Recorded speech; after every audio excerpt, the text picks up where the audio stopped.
Prologue. Ikigai, a mysterious word. This audiobook first came into being on a rainy night in Tokyo, when its authors sat down together for the first time in one of the city's tiny bars. We had each read each other's work, but had never met, thanks to the thousands of miles that separate Barcelona from the capital of Japan. Then a mutual acquaintance put us in touch, launching a friendship that led to this project and seems destined to last a lifetime. The next time we got together, a year later, we strolled through a park in downtown Tokyo and ended up talking about trends in Western psychology, specifically logotherapy, which helps people find their purpose in life. We remarked that Viktor Frankl's logotherapy had gone out of fashion among practicing therapists, who favored other schools of psychology, though people still search for meaning in what they do and how they live. We ask ourselves things like, what is the meaning of my life?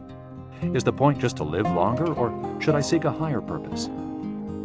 Why do some people know what they want and have a passion for life, while others languish in confusion? At some point in our conversation, the mysterious word ikigai came up. This Japanese concept, which translates roughly as the happiness of always being busy, is like logotherapy, but it goes a step beyond.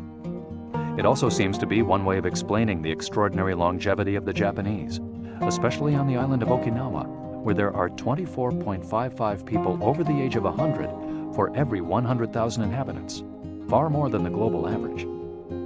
Those who study why the inhabitants of this island in the south of Japan live longer than people anywhere else in the world believe that one of the keys, in addition to a healthful diet, a simple life in the outdoors, green tea, and the subtropical climate, its average temperature is like that of Hawaii, is the ikigai that shapes their lives.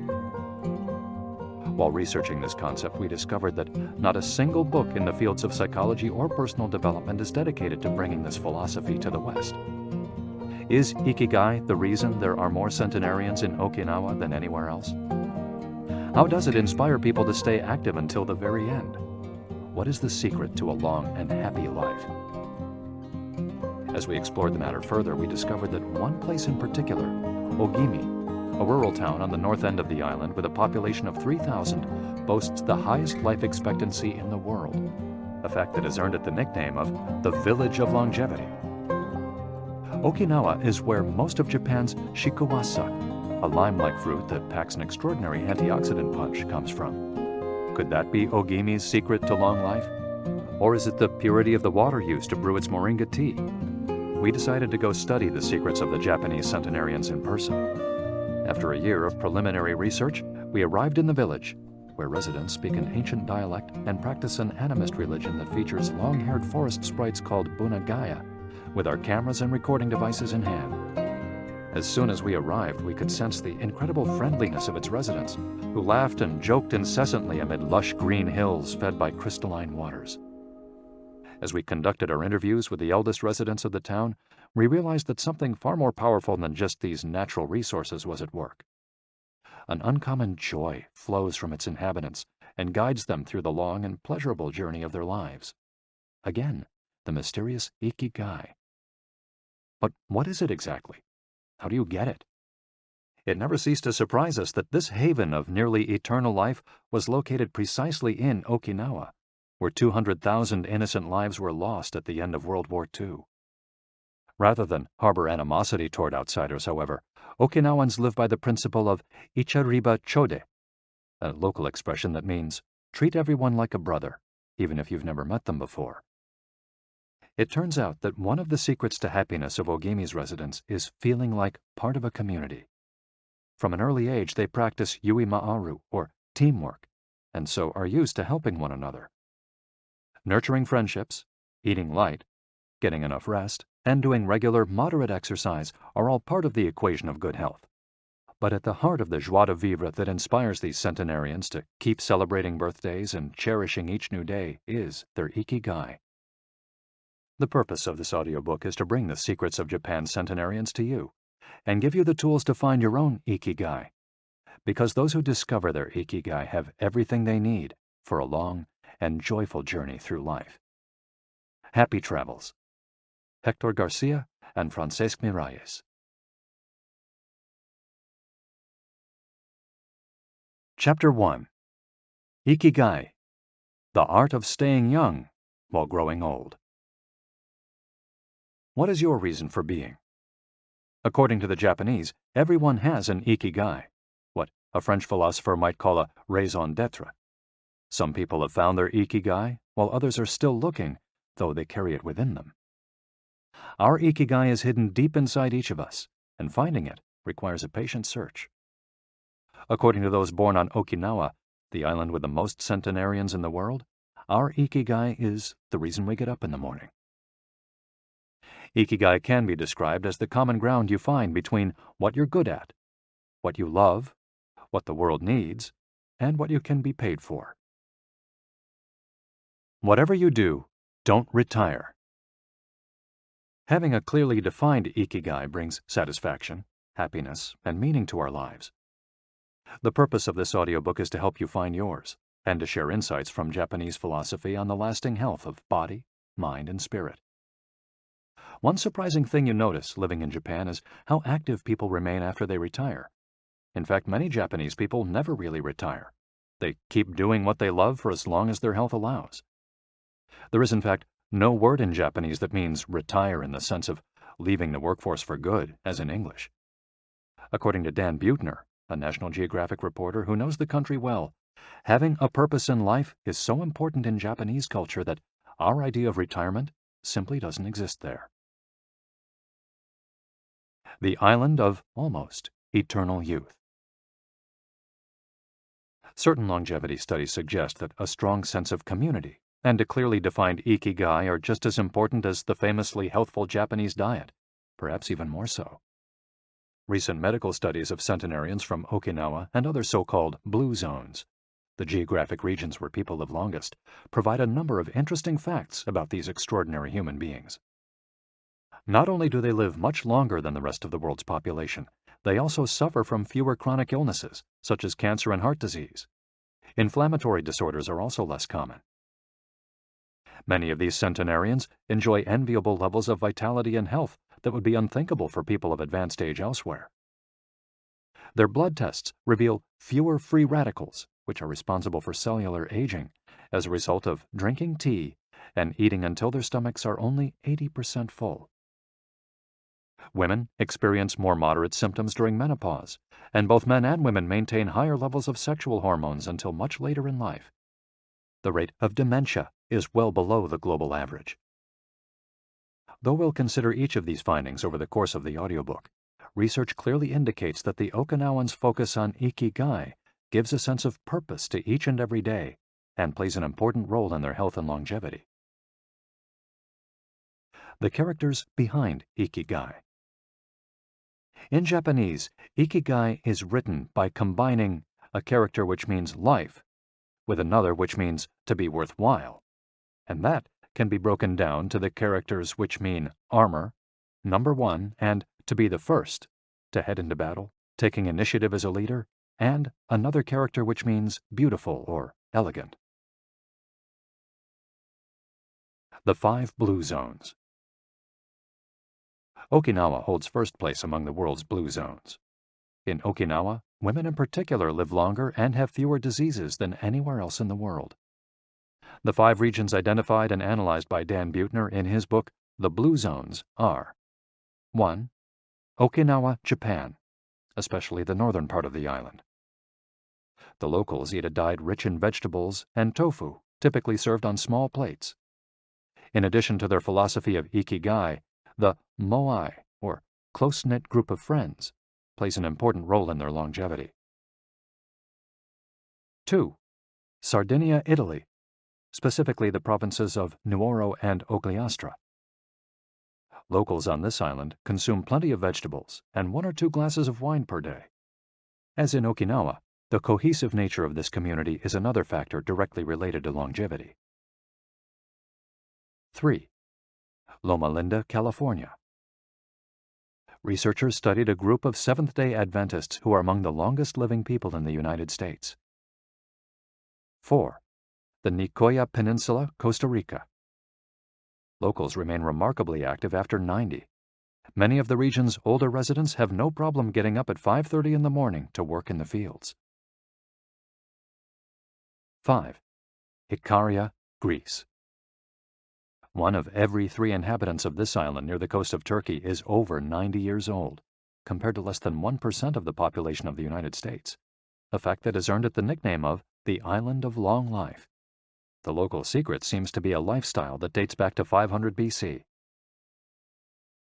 In the following chapters, we'll examine several factors that seem to be the keys to longevity and are found across the blue zones, paying special attention to Okinawa and its so-called Village of Longevity. First, however, it's worth pointing out that 3 of these regions are islands, where resources can be scarce and communities have to help one another. For many, helping others might be an ikigai strong enough to keep them alive. According to scientists who have studied the 5 blue zones, the keys to longevity are diet, exercise, finding a purpose in life, an ikigai, and forming strong social ties, that is, having a broad circle of friends and good family relations. Members of these communities manage their time well in order to reduce stress, consume little meat or processed foods, and drink alcohol in moderation. They don't do strenuous exercise, but they do move every day, taking walks and working in their vegetable gardens. People in the blue zones would rather walk than drive. Gardening, which involves daily, low-intensity movement, is a practice almost all of them have in common. The 80% secret. One of the most common sayings in Japan is harahachi-bu, which is repeated before or after eating and means something like, fill your belly to 80%. Ancient wisdom advises against eating until we are full. This is why Okinawans stop eating when they feel their stomachs reach 80% of their capacity, rather than overeating and wearing down their bodies with long digestive processes that accelerate cellular oxidation. Of course, there's no way to know objectively if your stomach is at 80% capacity.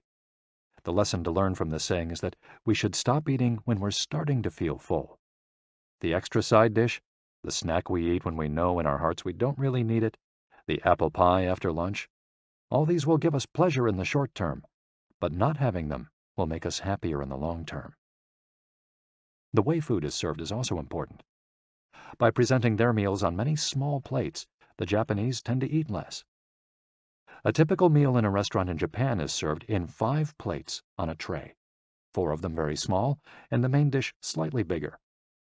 Having 5 plates in front of you makes it seem like you're going to eat a lot, but what happens most of the time is that you end up feeling slightly hungry. This is one of the reasons why Westerners in Japan typically lose weight and stay trim.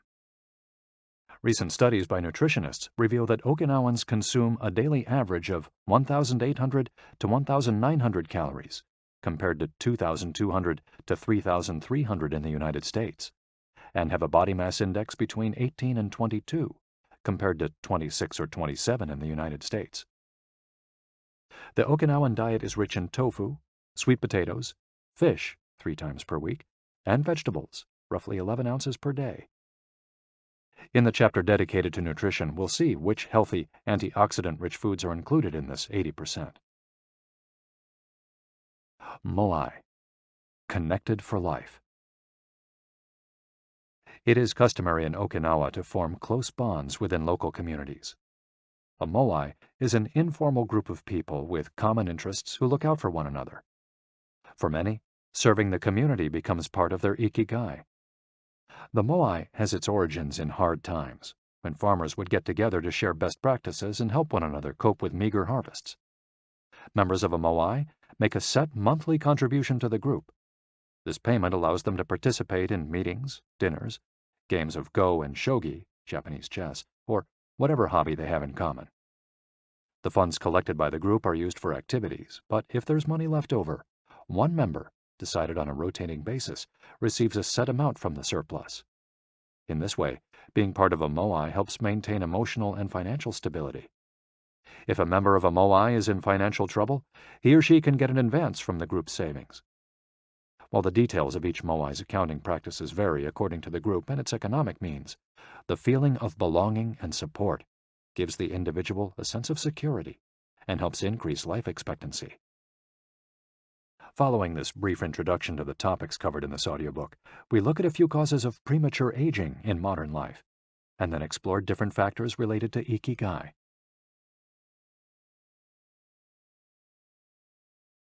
Chapter 2. Anti-Aging Secrets. Little things that add up to a long and happy life. Aging's escape velocity and the rabbit. Imagine a sign far off in the future with a number on it that represents the age of your death. Every year that you live, you advance closer to the sign. When you reach the sign, you die. Now, imagine a rabbit holding the sign and walking to the future. Every year that you live, the rabbit is half a year as far away. After a while, you will reach the rabbit and die. But what if the rabbit could walk at a pace of 1 year for every year of your life? You would never be able to catch the rabbit, and therefore you would never die. The speed at which the rabbit walks to the future is our technology. The more we advance technology and knowledge of our bodies, the faster we can make the rabbit walk.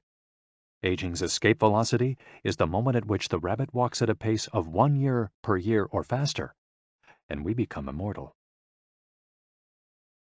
Aging's escape velocity.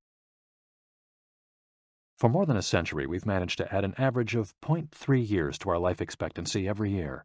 But what would happen if we had the technology to add a year of life expectancy every year? In theory, we would achieve biological immortality, having reached aging's escape velocity. Researchers with an eye to the future, such as Ray Kurzweil and Aubrey de Grey, claim that we'll reach this escape velocity in a matter of decades.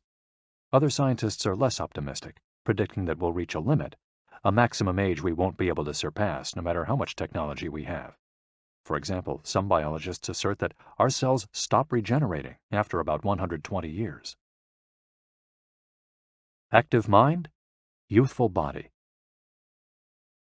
There is much wisdom in the classic saying, mens sana in corpore sano, a sound mind in a sound body. It reminds us that both mind and body are important, and that the health of one is connected to that of the other. It's been shown that maintaining an active, adaptable mind is one of the key factors in staying young.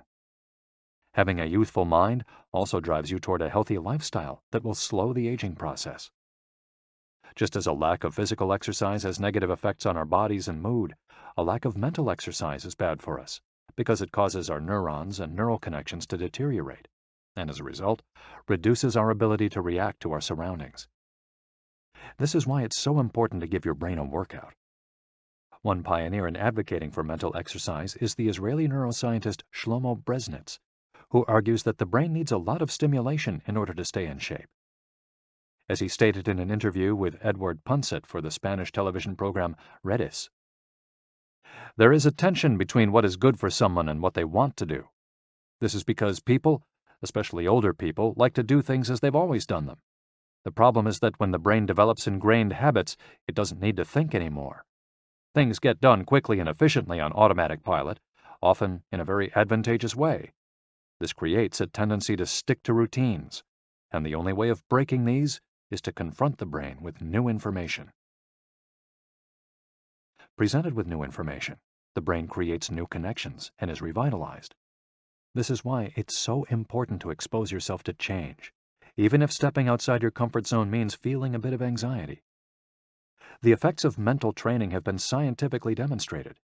According to Collins Hemingway and Shlomo Brezhnitz in their book Maximum Brain Power, Challenging the Brain for Health and Wisdom, mental training is beneficial on many levels. You begin exercising your brain by doing a certain task for the first time, he writes, and at first it seems very difficult, but as you learn how to do it, the training is already working. The second time you realize that it's easier, not harder to do because you're getting better at it. This has a fantastic effect on a person's mood. In and of itself, it's a transformation that affects not only the results obtained, but also his or her self-image. This description of a mental workout might sound a bit formal, but simply interacting with others, playing a game, for example, offers new stimuli and helps prevent the depression that can come with solitude. Our neurons start to age while we're still in our 20s.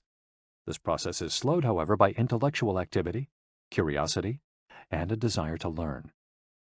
Dealing with new situations, learning something new every day, playing games, and interacting with other people seem to be essential for anti-aging strategies for the mind. Furthermore, a more positive outlook in this regard will yield greater mental benefits. Stress, accused of killing longevity. Many people seem older than they are. Research into the causes of premature aging has shown that stress has a lot to do with it, because the body wears down much faster during periods of crisis. The American Institute of Stress investigated this degenerative process and concluded that most health problems are caused by stress. Researchers at the Heidelberg University Hospital conducted a study in which they subjected a young doctor to a job interview, which they made even more stressful by forcing him to solve complex math problems for 30 minutes. Afterward, they took a blood sample. What they discovered was that his antibodies had reacted to stress the same way they react to pathogens, activating the proteins that trigger an immune response. The problem is that this response not only neutralizes harmful agents, it also damages healthy cells, leading them to age prematurely. The University of California conducted a similar study, taking data and samples from 39 women who had high levels of stress due to the illness of one of their children, and comparing them to samples from women with healthy children and low levels of stress. They found that stress promotes cellular aging by weakening cell structures known as telomeres, which affect cellular regeneration and how our cells age. As the study revealed, the greater the stress, the greater the degenerative effects on cells. How does stress work?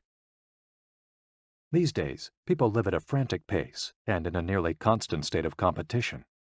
At this fever pitch, stress is a natural response to the information being received by the body as potentially dangerous or problematic. Theoretically, this is a useful reaction, as it helps us survive in hostile surroundings. Over the course of our evolution, we have used this response to deal with difficult situations and to flee from predators. The alarm that goes off in our head makes our neurons activate the pituitary gland, which produces hormones that release corticotropin, which in turn circulates through the body via the sympathetic nervous system. The adrenal gland is then triggered to release adrenaline and cortisol.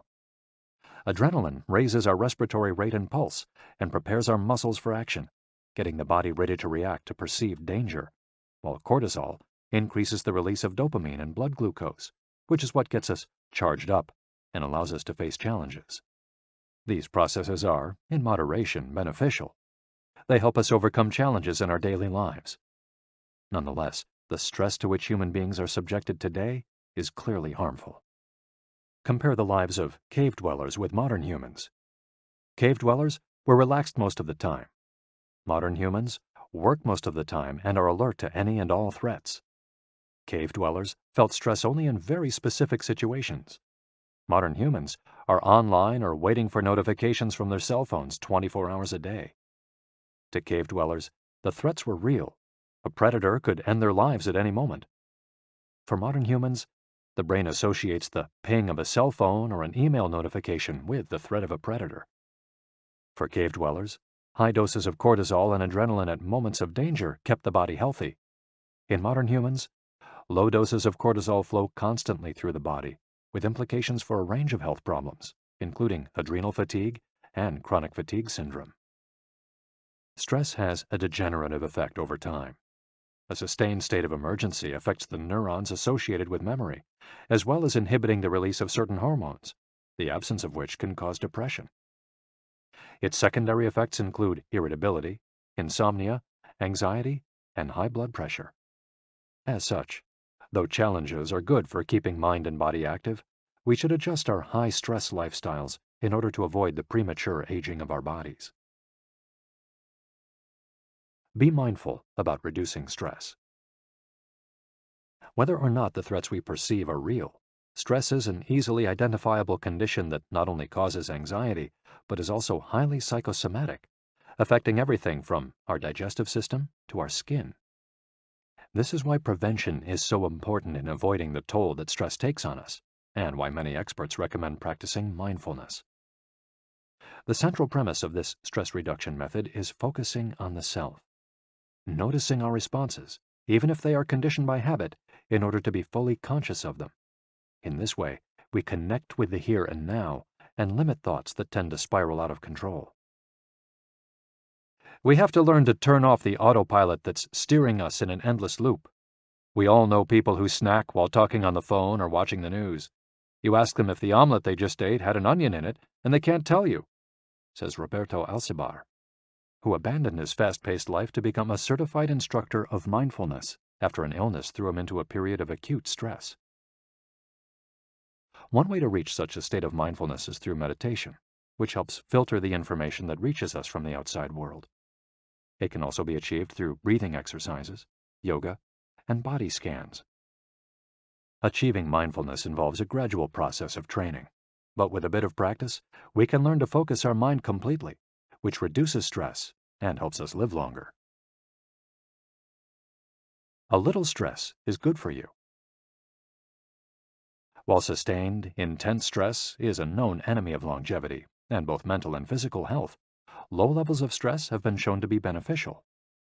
After observing a group of test subjects for more than 20 years, Dr. Howard S. Friedman, a psychology professor at the University of California, Riverside, discovered that people who maintained a low level of stress, who faced challenges and put their heart and soul into their work in order to succeed, lived longer than those who chose a more relaxed lifestyle and retired earlier. From this, he concluded that a small dose of stress is a positive thing, as those who live with low levels of stress tend to develop healthier habits, smoke less, and drink less alcohol. Given this, it's not surprising that many of the supercentenarians, people who live to be 110 or more, whom you'll meet in this audiobook, talk about having lived intense lives and working well into old age. A lot of sitting will age you. In the Western world in particular, the rise in sedentary behavior has led to numerous diseases, such as hypertension and obesity, which in turn affect longevity. Spending too much time seated at work or at home not only reduces muscular and respiratory fitness, but also increases appetite and curbs the desire to participate in activities. Being sedentary can lead to hypertension, imbalanced eating, cardiovascular disease, osteoporosis, and even certain kinds of cancer. Recent studies have shown a connection between a lack of physical activity and the progressive distortion of telomeres in the immune system, which ages those cells and, in turn, the organism as a whole. This is a problem at all life stages, not only among adults. Sedentary children suffer from high rates of obesity and all its associated health issues and risks, which is why it's so important to develop a healthy and active lifestyle at an early age. It's easy to be less sedentary. It just takes a bit of effort and a few changes to your routine. We can access a more active lifestyle that makes us feel better inside and out. We just have to add a few ingredients to our everyday habits. Walk to work, or just go on a walk, for at least 20 minutes each day. Use your feet instead of an elevator or escalator. This is good for your posture, your muscles, and your respiratory system, among other things. Participate in social or leisure activities, so that you don't spend too much time in front of the television.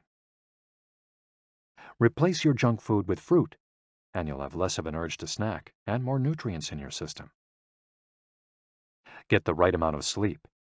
7 to 9 hours is good, but any more than that makes us lethargic.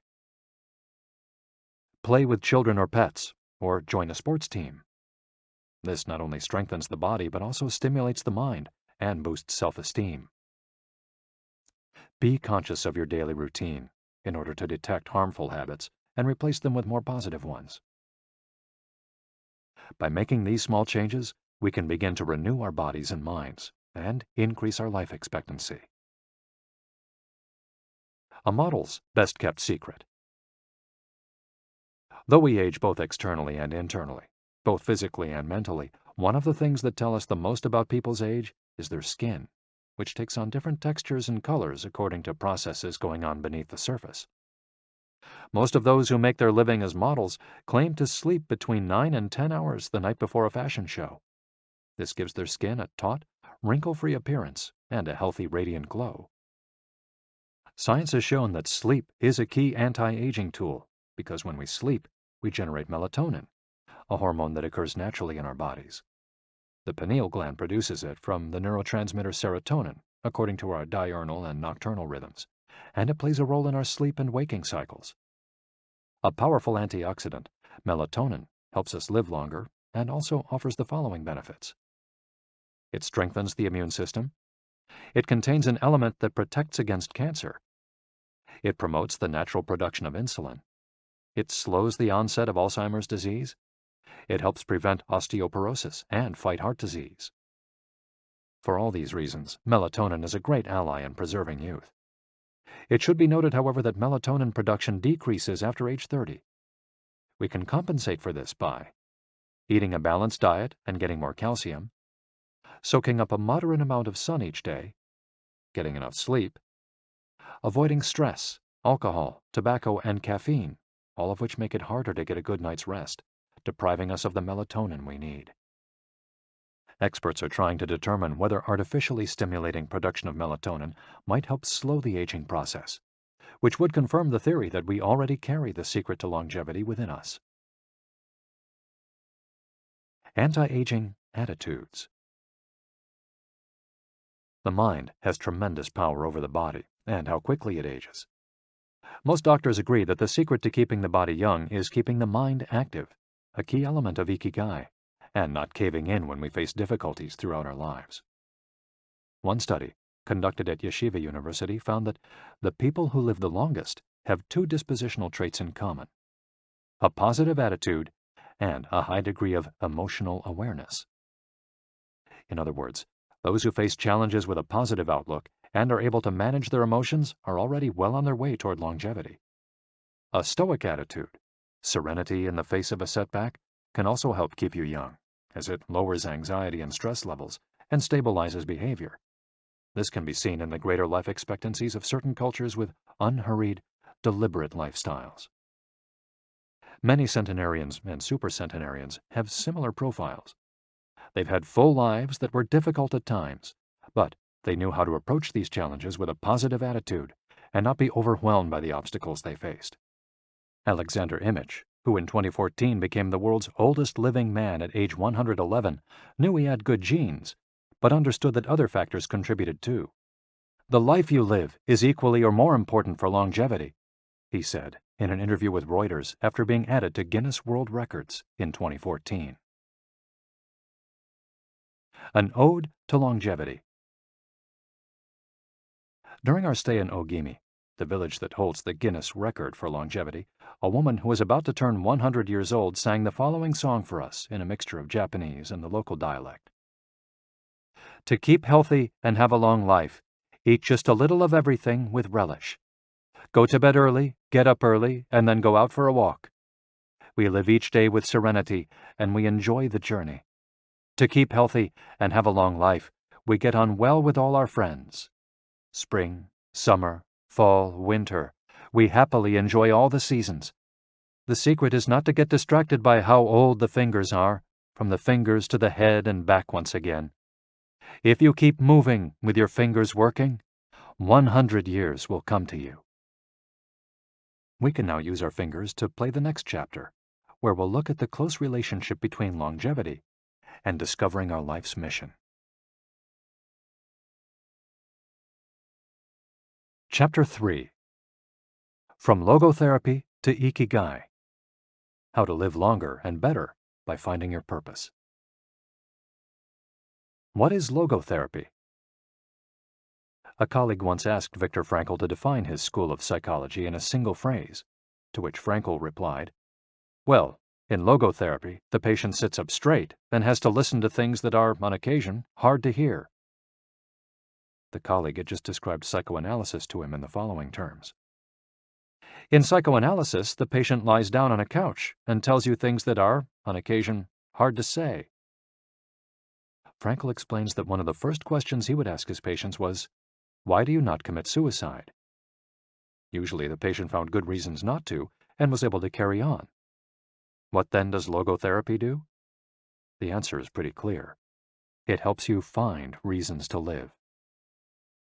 Logotherapy pushes patients to consciously discover their life's purpose in order to confront their neuroses. Their quest to fulfill their destiny then motivates them to press forward, breaking the mental chains of the past and overcoming whatever obstacles they encounter along the way. Something to live for. A study conducted by Frankl in his Vienna clinic found that among both patients and personnel, around 80% believed that human beings needed a reason for living, and around 60% felt they had someone or something in their lives worth dying for. The search for meaning. The search for purpose became a personal driving force that allowed Frankl to achieve his goals. The process of logotherapy can be summarized in these 5 steps. 1. A person feels empty, frustrated, or anxious. 2. The therapist shows him that what he is feeling is the desire to have a meaningful life. 3. The patient discovers his life's purpose at that particular point in time. 4. Of his own free will, the patient decides to accept or reject that destiny. 5. This newfound passion for life helps him overcome obstacles and sorrows. Frankl himself would live and die for his principles and ideals. His experiences as a prisoner at Auschwitz showed him that everything can be taken from a man but one thing, the last of the human freedoms: to choose one's attitude in any given set of circumstances, to choose one's own way. It was something he had to go through alone, without any help, and it inspired him for the rest of his life. 10 differences between psychoanalysis and logotherapy. Psychoanalysis: the patient reclines on a couch, like a patient. Logotherapy: the patient sits facing the therapist, who guides him or her without passing judgment. Psychoanalysis is retrospective, it looks to the past. Logotherapy looks toward the future. Psychoanalysis is introspective, it analyzes neuroses. Logotherapy does not delve into the patient's neuroses. In psychoanalysis, the drive is toward pleasure. In logotherapy, the drive is toward purpose and meaning. Psychoanalysis centers on psychology. Logotherapy includes a spiritual dimension. Psychoanalysis works on psychogenic neuroses. Logotherapy also works on noogenic or existential neuroses. Psychoanalysis analyzes the unconscious origin of conflicts, instinctual dimension. Logotherapy deals with conflicts when and where they arise, spiritual dimension. Psychoanalysis limits itself to the patient's instincts. Logotherapy also deals with spiritual realities. Psychoanalysis is fundamentally incompatible with faith. Logotherapy is compatible with faith.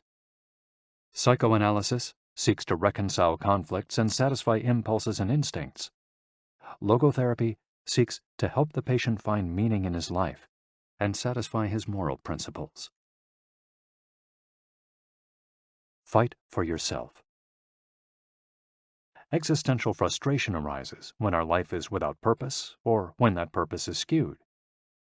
In Frankl's view, however, there's no need to see this frustration as an anomaly or a symptom of neurosis. Instead, it can be a positive thing, a catalyst for change. Logotherapy does not see this frustration as mental illness, the way other forms of therapy do, but rather as spiritual anguish, a natural and beneficial phenomenon that drives those who suffer from it to seek a cure, whether on their own or with the help of others, and in so doing, find greater satisfaction in life. It helps them change their own destiny. Logotherapy enters the picture if a person needs help doing this, if he needs guidance in discovering his life's purpose, and later in overcoming conflict so he can keep moving towards his objective. In Man's Search for Meaning, Frankl cites one of Nietzsche's famous aphorisms: "He who has a why to live can bear with almost any how." Based on his own experience, Frankl believed that our health depends on that natural tension that comes from comparing what we've accomplished so far with what we'd like to achieve in the future. What we need, then, is not a peaceful existence, but a challenge we can strive to meet by applying all the skills at our disposal. Existential crisis, on the other hand, is typical of modern societies in which people do what they're told to do or what others do, rather than what they want to do. They often try to fill the gap between what is expected of them and what they want for themselves with economic power or physical pleasure, or by numbing their senses. It can even lead to suicide. Sunday neurosis, for example, is what happens when, without the obligations and commitments of the work week, the individual realizes how empty he is inside. He has to find a solution. Above all, he has to find his purpose, his reason for getting out of bed, his ikigai. I feel empty inside. In a study conducted at the Vienna Polyclinic Hospital, Frankel's team found that 55% of the patients they interviewed were experiencing some degree of existential crisis. According to logotherapy, discovering one's purpose in life helps an individual fill that existential void. Frankel, a man who faced his problems and turned his objectives into actions, could look back on his life in peace as he grew old.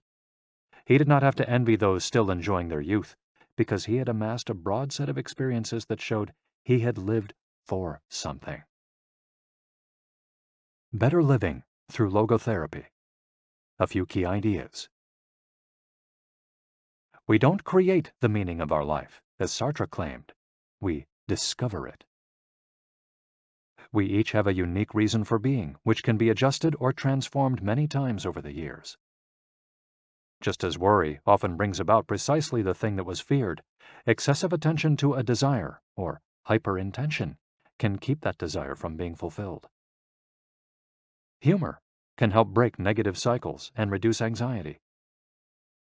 We all have the capacity to do noble or terrible things. The side of the equation we end up on depends on our decisions, not on the condition in which we find ourselves. In the following case studies, we'll look at 4 cases from Frankel's own practice in order to better understand the search for meaning and purpose. Case study: Viktor Frankl. In German concentration camps, as in those that would later be built in Japan and Korea, psychiatrists confirmed that the prisoners with the greatest chance of survival were those who had things they wanted to accomplish outside the camp, those who felt a strong need to get out of there alive. This was true of Frankl, who, after being released and successfully developing the school of logotherapy, realized he had been the first patient of his own practice. Frankl had a goal to achieve, and it made him persevere. He arrived at Auschwitz carrying a manuscript that contained all the theories and research he compiled over the course of his career, ready for publication. When it was confiscated, he felt compelled to write it all over again. And that need drove him, and gave his life meaning amid the constant horror and doubt of the concentration camp. So much so that over the years, and especially when he fell ill with typhus, he would jot down fragments and key words from the lost work on any scrap of paper he found. Case study: The American Diplomat. An important North American diplomat went to Frankl to pick up where he left off with a course of treatment he had started 5 years earlier in the United States. When Frankl asked him why he had started therapy in the first place, the diplomat answered that he hated his job and his country's international policies, which he had to follow and enforce. His American psychoanalyst, whom he had been seeing for years, insisted he make peace with his father so that his government and his job, both representations of the paternal figure, would seem less disagreeable. Frankl, however, showed him in just a few sessions that his frustration was due to the fact that he wanted to pursue a different career, and the diplomat concluded his treatment with that idea in mind. 5 years later, the former diplomat informed Frankl that he had been working during that time in a different profession, and that he was happy. In Frankl's view, the man not only didn't need all those years of psychoanalysis, he also couldn't even really be considered a patient in need of therapy. He was simply someone in search of a new life's purpose. As soon as he found it, his life took on deeper meaning. Case study: The Suicidal Mother. The mother of a boy who had died at age 11 was admitted to Frankl's clinic after she tried to kill herself and her other son. It was this other son, paralyzed since birth, who kept her from carrying out her plan. He did believe his life had a purpose, and if his mother killed them both, it would keep him from achieving his goals. The woman shared her story in a group session. To help her, Frankl asked another woman to imagine a hypothetical situation in which she lay on her deathbed, old and wealthy, but childless.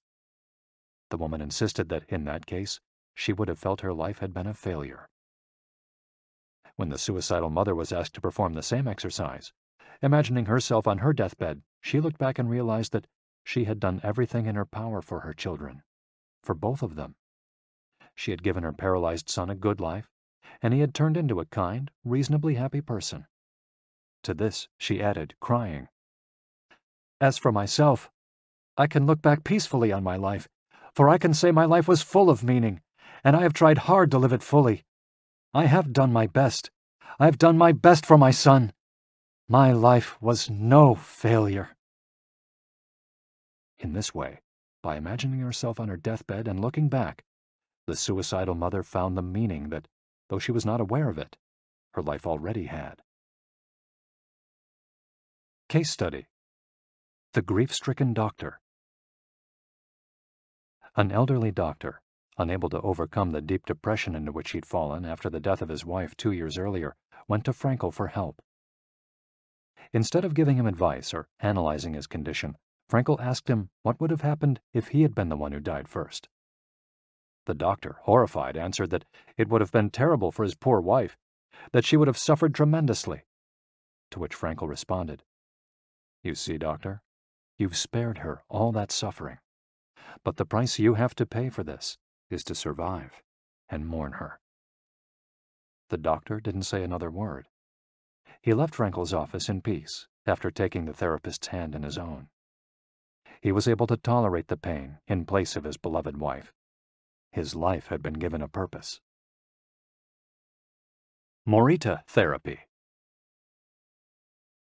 In the same decade that logotherapy came into being, a few years earlier in fact, Shoma Morita created his own purpose-centered therapy in Japan.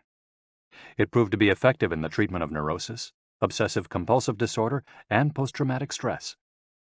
In addition to being a psychotherapist, Shoma Morita was a Zen Buddhist, and his therapy left a lasting spiritual mark on Japan. Many Western forms of therapy focus on controlling or modifying the patient's emotions. In the West, we tend to believe that what we think influences how we feel, which in turn influences how we act. In contrast, Morita therapy focuses on teaching patients to accept their emotions without trying to control them, since their feelings will change as a result of their actions.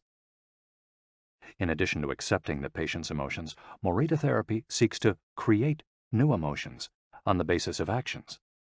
According to Morita, these emotions are learned through experience and repetition. Morita therapy is not meant to eliminate symptoms. Instead, it teaches us to accept our desires, anxieties, fears, and worries, and let them go.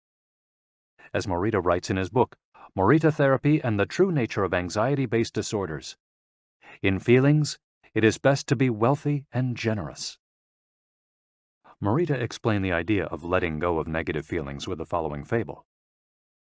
A donkey that is tied to a post by a rope will keep walking around the post in an attempt to free itself, only to become more immobilized and attached to the post. The same thing applies to people with obsessive thinking, who become more trapped in their own suffering when they try to escape from their fears and discomfort. The basic principles of Morita therapy. 1. Accept your feelings. If we have obsessive thoughts, we should not try to control them or get rid of them. If we do, they become more intense. Regarding human emotions, the Zen master would say, if we try to get rid of one wave with another, we end up with an infinite sea. We don't create our feelings. They simply come to us, and we have to accept them. The trick is welcoming them. Morita likened emotions to the weather. We can't predict or control them. We can only observe them. To this point, he often quoted the Vietnamese monk Thich Nhat Hanh, who would say, "Hello, solitude. How are you today? Come, sit with me, and I will care for you." 2. Do what you should be doing.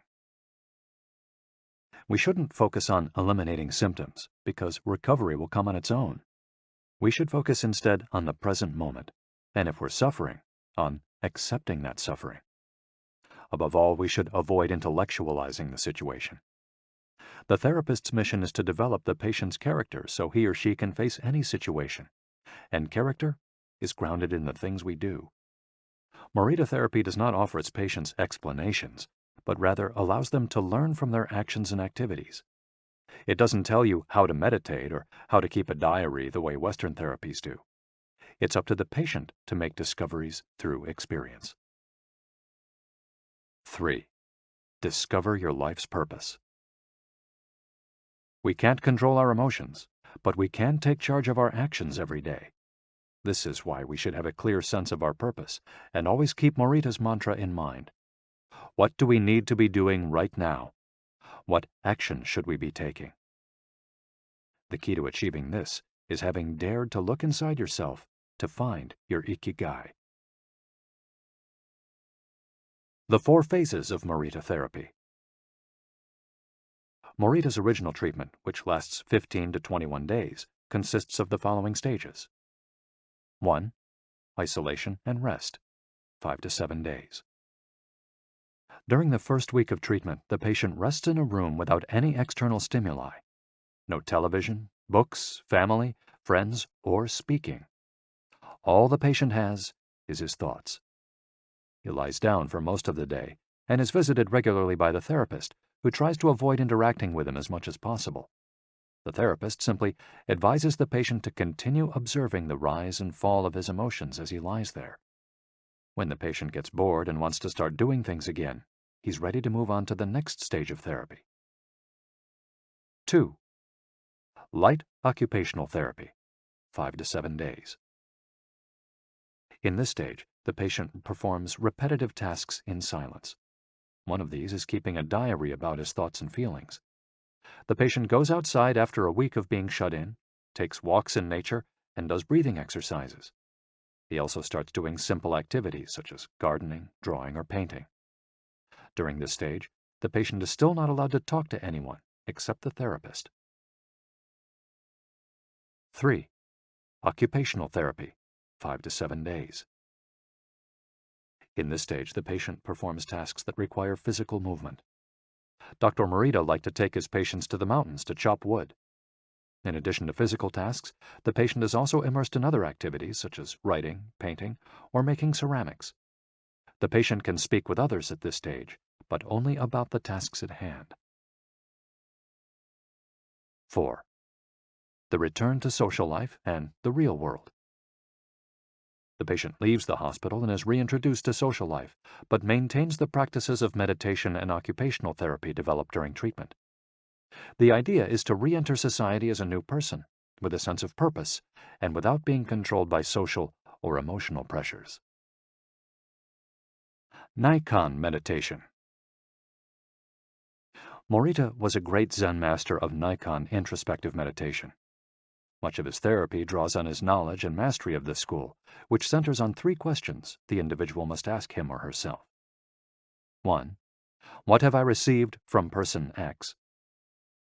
2. What have I given to person X? 3. What problems have I caused person X? Through these reflections, we stop identifying others as the cause of our problems and deepen our own sense of responsibility. As Morita said, if you are angry and want to fight, think about it for 3 days before coming to blows. After 3 days, the intense desire to fight will pass on its own. And now, ikigai. Logotherapy and Morita therapy are both grounded in a personal, unique experience that you can access without therapists or spiritual retreats. The mission of finding your ikigai, your existential fuel. Once you find it, it's only a matter of having the courage and making the effort to stay on the right path. In the following chapters, we'll take a look at the basic tools you'll need to get moving along that path. Finding flow in the tasks you've chosen to do, eating in a balanced and mindful way, doing low-intensity exercise, and learning not to give in when difficulties arise. In order to do this, you have to accept that the world, like the people who live in it, is imperfect, but that it's still full of opportunities for growth and achievement.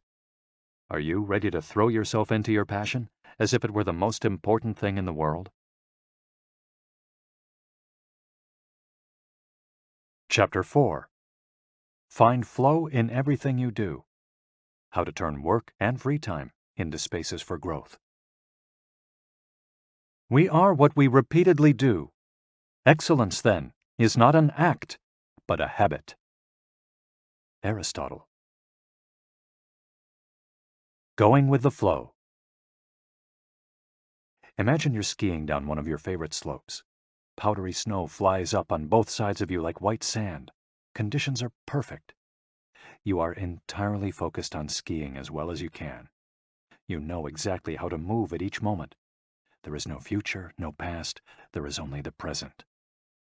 You feel the snow, your skis, your body, and your consciousness united as a single entity. You are completely immersed in the experience, not thinking about or distracted by anything else. Your ego dissolves, and you become part of what you're doing. This is the kind of experience Bruce Lee described with his famous, "Be water, my friend." We've all felt our sense of time vanish when we lose ourselves in an activity we enjoy. We start cooking, and before we know it, several hours have passed. We spend an afternoon with a book and forget about the world going by until we notice the sunset and realize we haven't eaten dinner. We go surfing and don't realize how many hours we've spent in the water until the next day, when our muscles ache. The opposite can also happen. When we have to complete a task we don't want to do, every minute feels like a lifetime, and we can't stop looking at our watch. As the quip attributed to Einstein goes, "Put your hand on a hot stove for a minute, and it seems like an hour. Sit with a pretty girl for an hour, and it seems like a minute." That is relativity. The funny thing is that someone else might really enjoy the same task, but we want to finish as quickly as possible. What makes us enjoy doing something so much that we forget about whatever worries we might have while we do it? When are we happiest? These questions can help us discover our ikigai. The power of flow. These questions are also at the heart of psychologist Mihai Csikszentmihalyi's research into the experience of being completely immersed in what we're doing. Csikszentmihalyi called this state flow and described it as the pleasure, delight, creativity, and process when we are completely immersed in life. There is no magic recipe for finding happiness, for living according to your ikigai, but one key ingredient is the ability to reach this state of flow, and, through this state, have an optimal experience. In order to achieve this optimal experience, we have to focus on increasing the time we spend on activities that bring us to this state of flow, rather than allowing ourselves to get caught up in activities that offer immediate pleasure, like eating too much, abusing drugs or alcohol, or stuffing ourselves with chocolate in front of the TV. As Csikszentmihalyi asserts in his book, Flow, The Psychology of Optimal Experience, flow is the state in which people are so involved in an activity that nothing else seems to matter. The experience itself is so enjoyable that people will do it, even at great cost, for the sheer sake of doing it.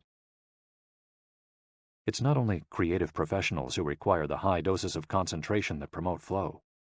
Most athletes, chess players, and engineers also spend much of their time on activities that bring them to this state. According to Csikszentmihalyi's research, a chess player feels the same way upon entering a state of flow as a mathematician working on a formula, or a surgeon performing an operation. A professor of psychology, Csikszentmihalyi analyzed data from people around the world and discovered that flow is the same among individuals of all ages and cultures. In New York and Okinawa, we all reach a state of flow in the same way. But what happens to our mind when we're in that state? When we flow, we're focused on a concrete task without any distractions. Our mind is in order. The opposite occurs when we try to do something while our mind is on other things.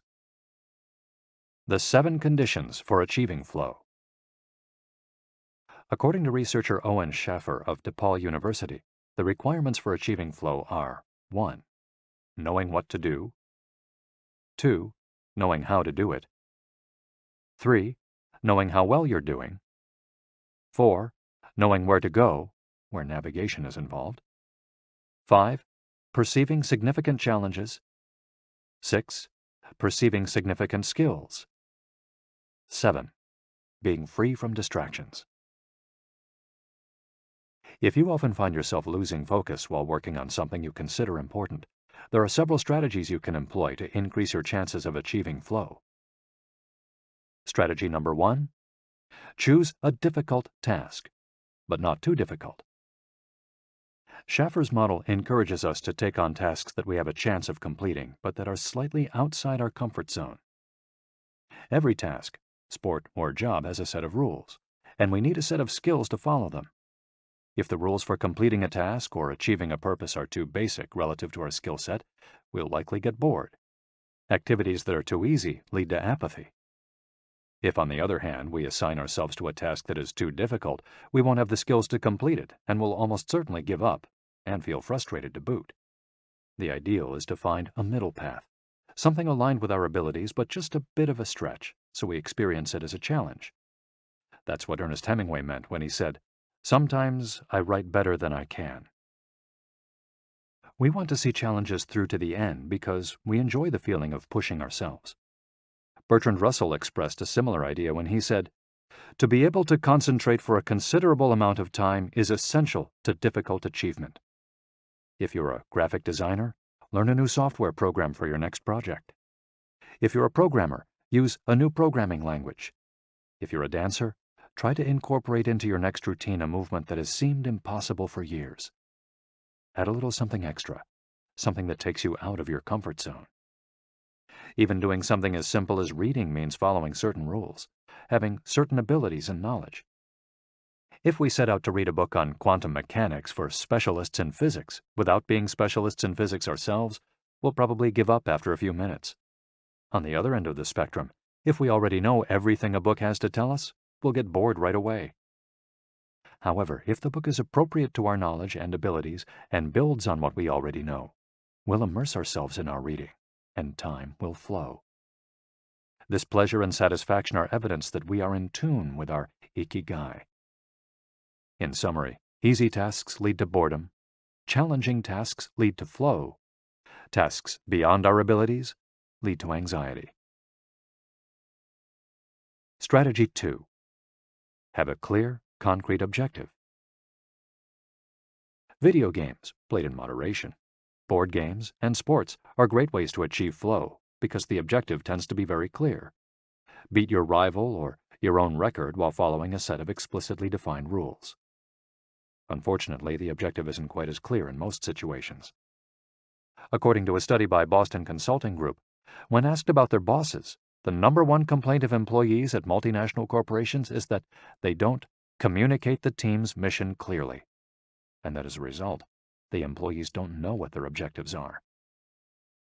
What often happens, especially in big companies, is that the executives get lost in the details of obsessive planning, creating strategies to hide the fact that they don't have a clear objective. It's like heading out to sea with a map, but no destination. It's much more important to have a compass pointing to a concrete objective than to have a map. Joy Ito, director of the MIT Media Lab, encourages us to use the principle of compass over maps as a tool to navigate our world of uncertainty. In the book Whiplash, How to Survive Our Faster Future, he and Jeff Howe write, "In an increasingly unpredictable world moving ever more quickly, a detailed map may lead you deep into the woods at an unnecessarily high cost. A good compass, though, will always take you where you need to go. It doesn't mean that you should start your journey without any idea where you're going. What it does mean is understanding that while the path to your goal may not be straight, you'll finish faster and more efficiently than you would have if you had trudged along a pre-planned route." In business, the creative professions, and education alike, it's important to reflect on what we hope to achieve before starting to work, study, or make something. We should ask ourselves questions such as, what is my objective for today's session in the studio? How many words am I going to write today for the article coming out next month? What is my team's mission? How fast will I set the metronome tomorrow in order to play that sonata at an allegro tempo by the end of the week? Having a clear objective is important in achieving flow, but we also have to know how to leave it behind when we get down to business. Once the journey has begun, we should keep this objective in mind without obsessing over it. When Olympic athletes compete for a gold medal, they can't stop to think how pretty the medal is. They have to be present in the moment. They have to flow. If they lose focus for a second, thinking how proud they'll be to show the medal to their parents, they'll almost certainly commit an error at a critical moment and will not win the competition. One common example of this is writer's block. Imagine that a writer has to finish a novel in 3 months. The objective is clear. The problem is that the writer can't stop obsessing over it. Every day she wakes up thinking, I have to write that novel. And every day she sets about reading the newspaper and cleaning the house. Every evening she feels frustrated and promises she'll get to work the next day. Days, weeks, and months pass, and the writer still hasn't gotten anything down on the page, when all it would have taken was to sit down and get that first word out, then the second, to flow with the project, expressing her ikigai. As soon as you take these first small steps, your anxiety will disappear and you'll achieve a pleasant flow in the activity you're doing. Getting back to Albert Einstein, a happy man is too satisfied with the present to dwell on the future. To summarize, a vague objective leads to confusion, time and energy wasted on meaningless tasks, and mental block. A clearly defined objective and a focus on process leads to flow. And obsessive desire to achieve a goal while ignoring process leads to a fixation on the objective rather than on getting down to business, and mental block.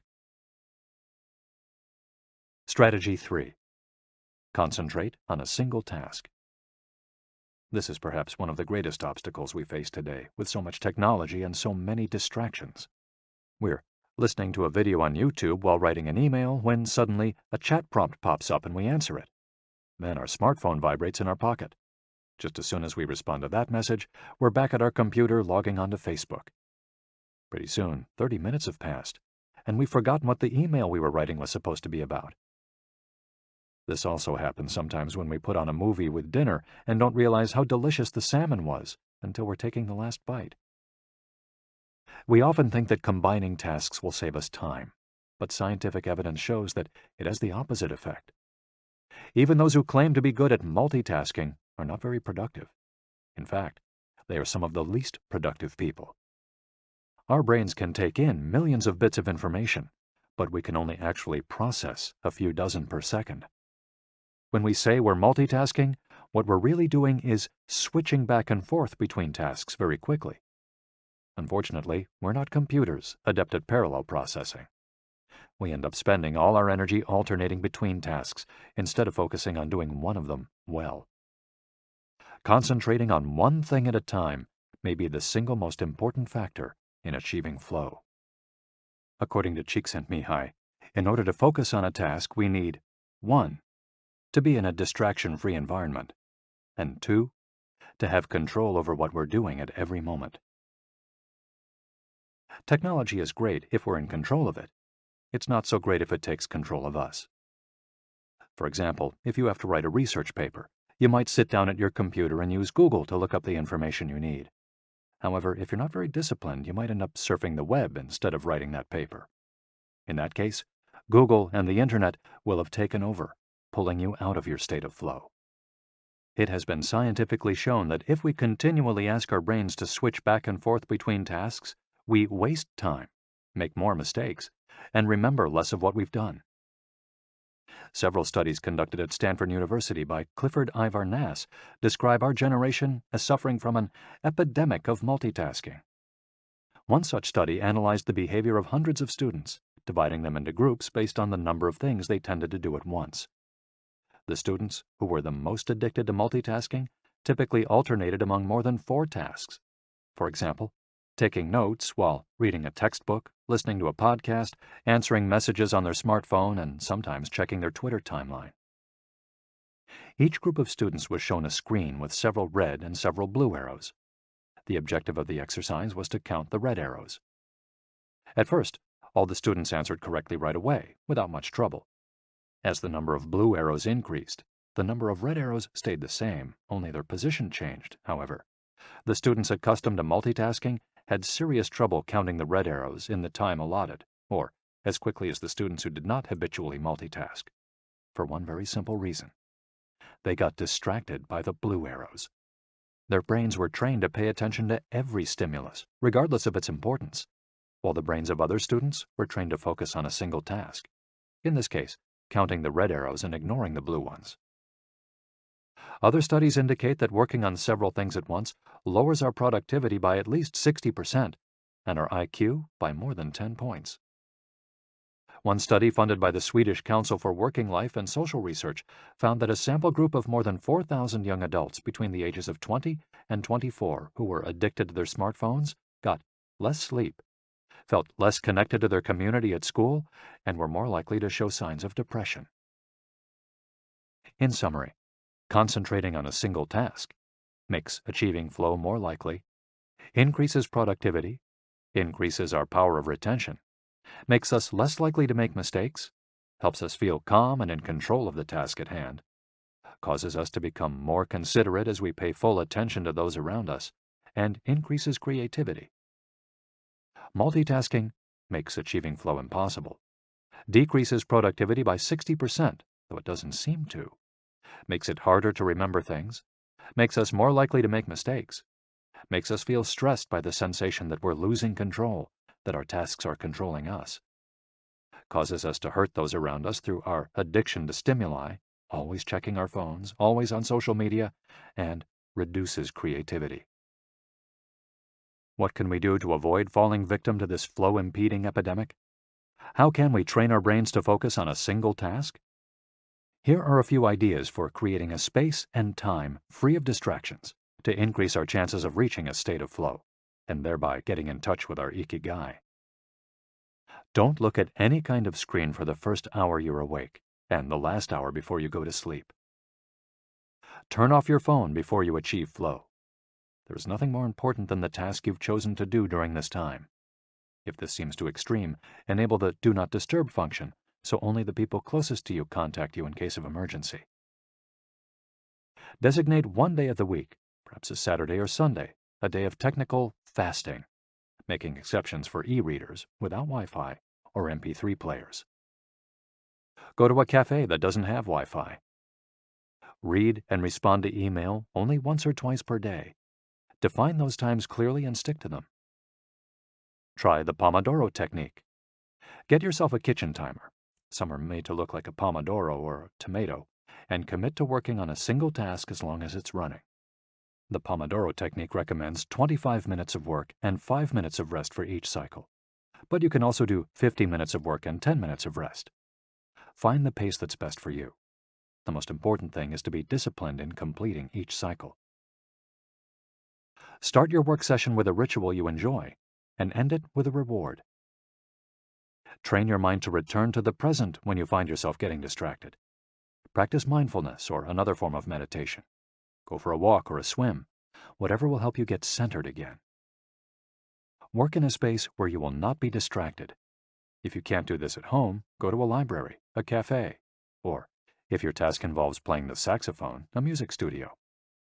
If you find that your surroundings continue to distract you, keep looking until you find the right place. Divide each activity into groups of related tasks and assign each group its own place and time. For example, if you're writing a magazine article, you could do research and take notes at home in the morning, write in the library in the afternoon, and edit on the couch at night. Bundle routine tasks, such as sending out invoices, making phone calls, and so on, and do them all at once. A summary of the advantages of flow versus the disadvantages of distraction. A focused mind versus a wandering mind. Living in the present versus thinking about the past and the future. Being free from worry versus having concerns about our daily life and the people around us invading our thoughts. Having the hours fly by versus having every minute seem endless. With flow, we feel in control.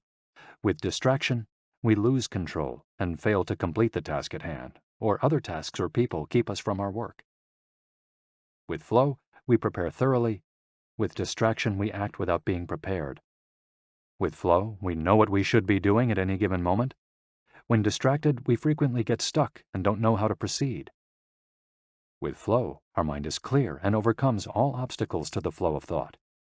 With distraction, we're plagued by doubts, concerns, and low self-esteem. With flow, it's pleasant. With distraction, it's boring and exhausting. And with flow, our ego fades. We're not the ones controlling the activity or task we're doing. The task is leading us. And with distraction, constant self-criticism. Our ego is present, and we feel frustrated. Flow in Japan. Takumis, engineers, geniuses, and otakus. What do takumis, artisans, engineers, inventors, and otakus, fans of anime and manga, have in common? They all understand the importance of flowing with their ikigai at all times. One widespread stereotype about people in Japan is that they're exceptionally dedicated and hardworking, even though some Japanese people say they look like they're working harder than they really are. There is no doubt, though, about their ability to be completely absorbed in a task, or about their perseverance when there's a problem to be solved. One of the first words one learns when starting Japanese lessons is ganbaru, which means to persevere, or to stay firm by doing one's best. Japanese people often apply themselves to even the most basic tasks with an intensity that borders on obsession. We see this in all kinds of contexts, from the retirees taking meticulous care of their rice fields in the mountains of Nagano to the college students working the weekend shift in convenience stores known as konbinis. If you go to Japan, you'll experience this attention to detail firsthand in almost every transaction. Walk into one of the stores that sell handcrafted objects in Naha, Kanazawa, or Kyoto, and you'll also discover that Japan is a treasure trove of traditional craftwork. The people of Japan have a unique talent for creating new technologies while preserving artisanal traditions and techniques. The art of the takumi. Toyota employs artisans who are able to make a certain type of screw by hand. These takumi, or experts in a particular manual skill, are extremely important at Toyota, and they are hard to replace. Some of them are the only people who know how to perform their exact skill, and it doesn't seem as though a new generation is going to take up the mantle. Turntable needles are another example. They're produced almost exclusively in Japan, where you can find the last remaining people who know how to use the machinery required to make these precision needles, and who are trying to pass on their knowledge to their descendants. We met a takumi on a visit to Kumano, a small town near Hiroshima. We were there for the day, working on a photo essay for one of the most famous brands of makeup brushes in the West. The billboard welcoming visitors to Kumano shows a mascot holding a large brush. In addition to the brush factories, the town is full of little houses and vegetable gardens. Heading farther in, you can see several Shinto shrines at the base of the mountains that surround the town. We spent hours taking photos in factories full of people in orderly rows, each doing a single task, such as painting the handles of the brushes or loading boxes of them onto trucks, before we realized we still hadn't seen anyone actually putting bristles into the brush heads. After we asked about this and got the runaround several times, the president of one company agreed to show us how it was done. He led us out of the building and asked us to get into his car. After a 5-minute drive, we parked next to another, smaller structure and climbed the stairs. He opened a door, and we walked into a small room filled with windows that let in lovely natural light.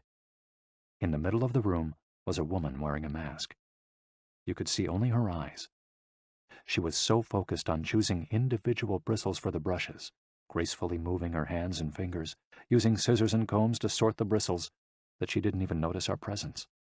Her movements were so quick, it was hard to tell what she was doing. The president of the company interrupted her to let her know that we'd be taking photos as she worked. We couldn't see her mouth, but the glint in her eye and the cheerful inflection in her speech let us know she was smiling. She looked happy and proud, talking about her work and responsibilities. We had to use extremely fast shutter speeds to capture her movements. Her hands danced and flowed in concert with her tools and the bristles she was sorting. The president told us that this takumi was one of the most important people in the company, even though she was hidden away in a separate building. Every bristle of every brush the company made passed through her hands. Steve Jobs in Japan.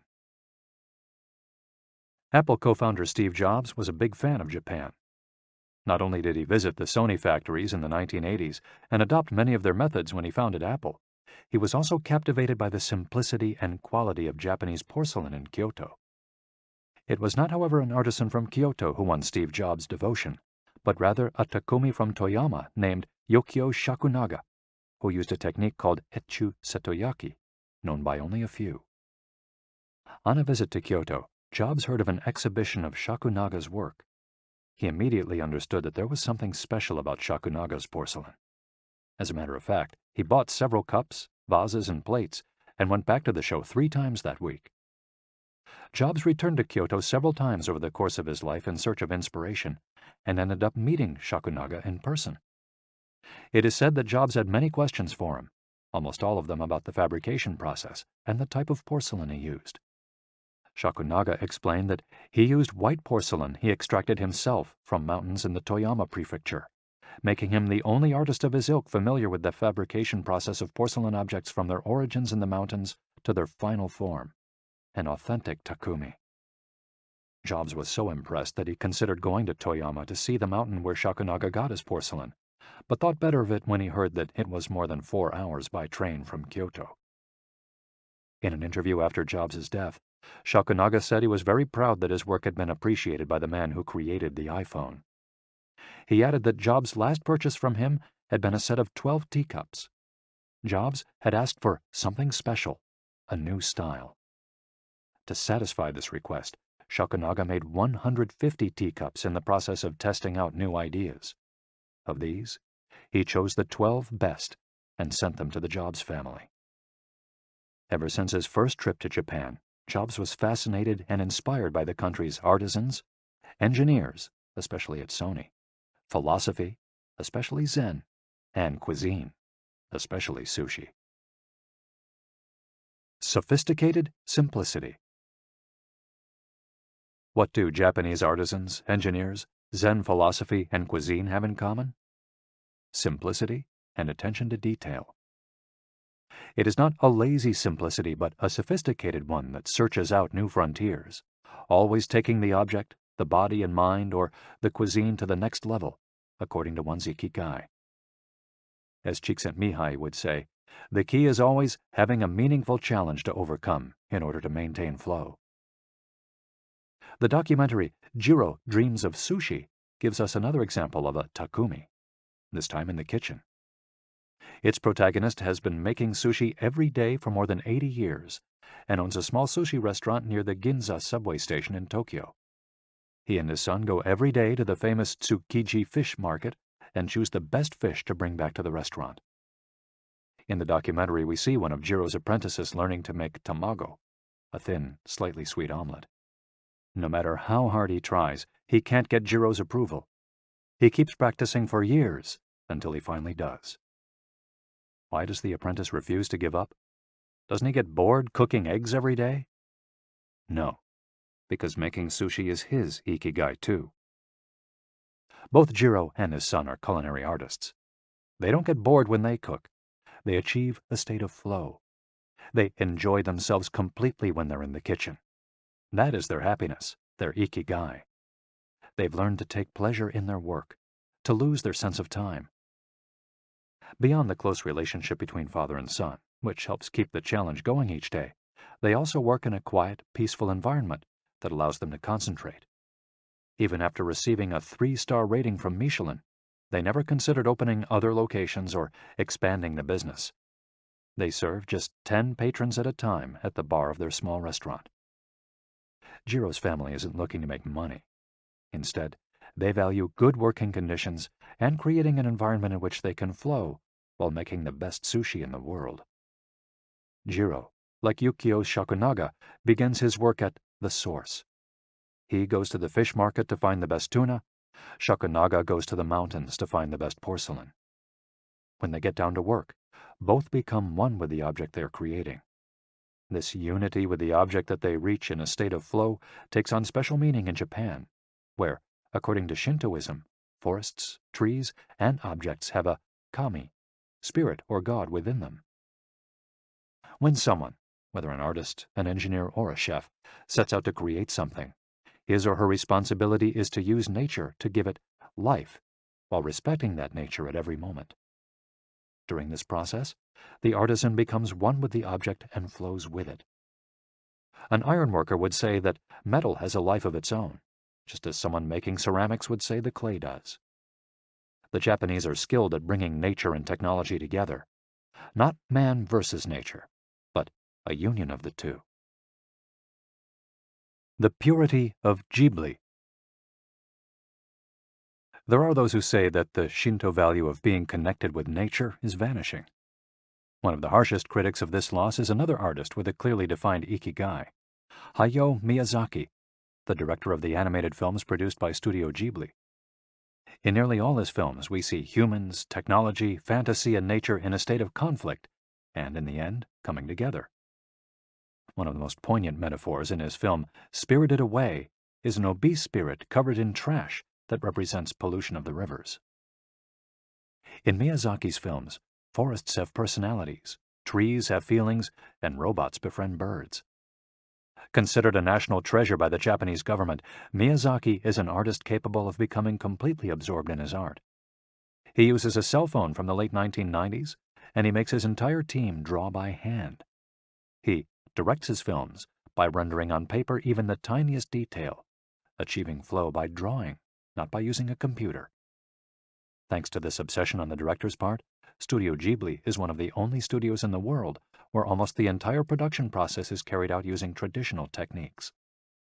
Those who have visited Studio Ghibli know that it's fairly typical on a given Sunday to see a solitary individual tucked away in a corner, hard at work. A man in simple clothes who will greet them with an "Ohayo," hello, without looking up.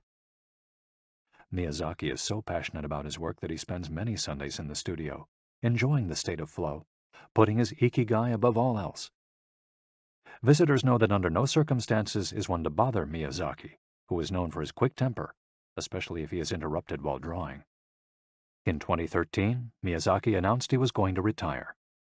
To commemorate his retirement, the television station NHK made a documentary showing him in his last days at work. He is drawing in nearly every scene of the film. In one scene, several of his colleagues are seen coming out of a meeting, and there he is, drawing in a corner, paying no attention to them. In another scene, he is shown walking to work on December 30th, a national holiday in Japan, and opening the doors of Studio Ghibli so he can spend the day there, drawing alone. Miyazaki can't stop drawing. The day after his retirement, instead of going on vacation or staying at home, he went to Studio Ghibli and sat down to draw. His colleagues put on their best poker faces, not knowing what to say. 1 year later, he announced he wouldn't make any more feature films, but that he would keep on drawing until the day he died. Can someone really retire if he's passionate about what he does? The Recluses. It is not only the Japanese who have this capacity. There are artists and scientists all over the world with strong, clear ikigais. They do what they love until their dying day. The last thing Einstein wrote before closing his eyes forever was a formula that attempted to unite all the forces of the universe in a single theory. When he died, he was still doing what he loved. If he hadn't been a physicist, he said, he would have been happy as a musician. When he wasn't focused on physics or mathematics, he enjoyed playing the violin. Reaching a state of flow while working on his formulas or playing music, his two ikigais, brought him endless pleasure. Many such artists might seem misanthropic or reclusive, but what they are really doing is protecting the time that brings them happiness, sometimes at the expense of other aspects of their lives.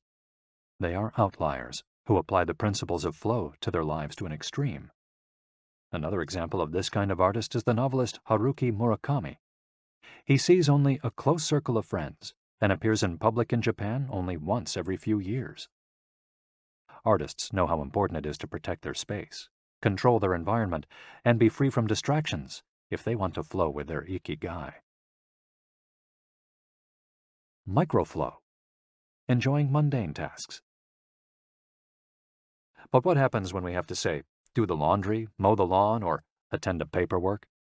Is there a way to make these mundane tasks enjoyable? Near the Shinjuku subway station, in one of the neural centers of Tokyo, there is a supermarket that still employs elevator operators. The elevators are fairly standard and could easily be operated by the customers, but the store prefers to provide the service of someone holding the door open for you, pushing the button for your floor, and bowing as you exit. If you ask around, you'll learn that there is one elevator operator who has been doing the same job since 2004. She is always smiling and enthusiastic about her work. How is she able to enjoy such a job? Doesn't she get bored doing something so repetitive? On closer inspection, it becomes clear that the elevator operator is not just pushing buttons, but is instead performing a whole sequence of movements. She begins by greeting the customers with a song-like salutation, followed by a bow and a welcoming wave of the hand. Then she presses the elevator button with a graceful movement, as though she is a geisha offering a client a cup of tea.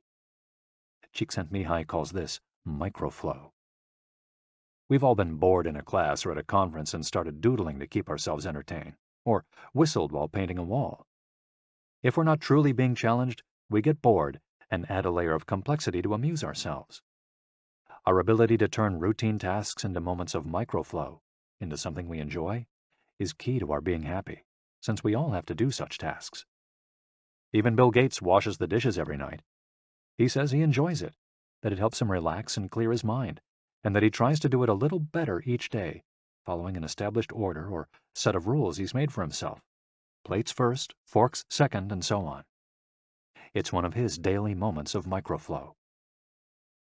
Richard Feynman, one of the most important physicists of all time, also took pleasure in routine tasks. W. Daniel Hillis, one of the founders of the supercomputer manufacturer Thinking Machines, hired Feynman to work on the development of a computer that could handle parallel processing when he was already world famous. He says Feynman showed up on his first day of work and said, "Okay, boss, what's my assignment?" They didn't have anything prepared, so they asked him to work on a certain mathematical problem. He immediately realized they were giving him an irrelevant task to keep him busy and said, "That sounds like a bunch of baloney. Give me something real to do." So they sent him to a nearby shop to buy office supplies, and he completed his assignment with a smile on his face. When he didn't have something important to do or needed to rest his mind, Feynman dedicated himself to microflowing, say, painting the office walls. Weeks later, after visiting the Thinking Machines offices, a group of investors declared, "You have a Nobel laureate in there, painting walls and soldering circuits." Instant vacations. Getting there through meditation. Training the mind can get us to a place of flow more quickly. Meditation is one way to exercise our mental muscles. There are many types of meditation, but they all have the same objective: calming the mind, observing our thoughts and emotions, and centering our focus on a single object. The basic practice involves sitting with a straight back and focusing on your breath. Anyone can do it, and you feel a difference after just one session. By fixing your attention on the air moving in and out of your nose, you can slow the torrent of thoughts and clear your mental horizons. The Archer's Secret. The winner of the 1988 Olympic gold medal for archery was a 17-year-old woman from South Korea. When asked how she prepared, she replied that the most important part of her training was meditating for 2 hours each day. If we want to get better at reaching a state of flow, meditation is an excellent antidote to our smartphones and their notifications constantly clamoring for our attention. One of the most common mistakes among people starting to meditate is worrying about doing it right, achieving absolute mental silence or reaching nirvana. The most important thing is to focus on the journey. Since the mind is a constant swirl of thoughts, ideas, and emotions, slowing down the centrifuge, even for just a few seconds, can help us feel more rested and leave us with a sense of clarity. In fact, one of the things we learn in the practice of meditation is not to worry about anything that flits across our mental screen. The idea of killing our boss might flash into our mind, but we simply label it as a thought and let it pass like a cloud, without judging or rejecting it. It's only a thought, one of the 60,000 we have every day, according to some experts. Meditation generates alpha and theta brainwaves. For those experienced in meditation, these waves appear right away, while it might take half an hour for a beginner to experience them. These relaxing brainwaves are the ones that are activated right before we fall asleep, as we lie in the sun or right after taking a hot bath. We all carry a spa with us everywhere we go. It's just a matter of knowing how to get in, something anyone can do with a bit of practice. Humans as ritualistic beings. Life is inherently ritualistic. We could argue that humans naturally follow rituals that keep us busy. In some modern cultures, we've been forced out of our ritualistic lives to pursue goal after goal in order to be seen as successful. But throughout history, humans have always been busy. We were hunting, cooking, farming, exploring, and raising families, activities that were structured as rituals to keep us busy throughout our days. But in an unusual way, rituals still permeate daily life and business practices in modern Japan. The main religions in Japan, Confucianism, Buddhism, and Shintoism, are all ones in which the rituals are more important than absolute rules. When doing business in Japan, process, manners, and how you work on something is more important than the final results. Whether this is good or bad for the economy is beyond the scope of this audiobook. What is indisputable, though, is that finding flow in a ritualistic workplace is much easier than in one in which we are continually stressed out trying to achieve unclear goals set by our bosses. Rituals give us clear rules and objectives, which help us enter a state of flow. When we have only a big goal in front of us, we might feel lost or overwhelmed by it. Rituals help us by giving us the process, the sub-steps on the path to achieving a goal. When confronted with a big goal, try to break it down into parts, and then attack each part one by one. Focus on enjoying your daily rituals, using them as tools to enter a state of flow. Don't worry about the outcome. It will come naturally. Happiness is in the doing, not in the result. As a rule of thumb, remind yourself, rituals over goals. The happiest people are not the ones who achieve the most. They're the ones who spend more time than others in a state of flow. Using flow to find your ikigai.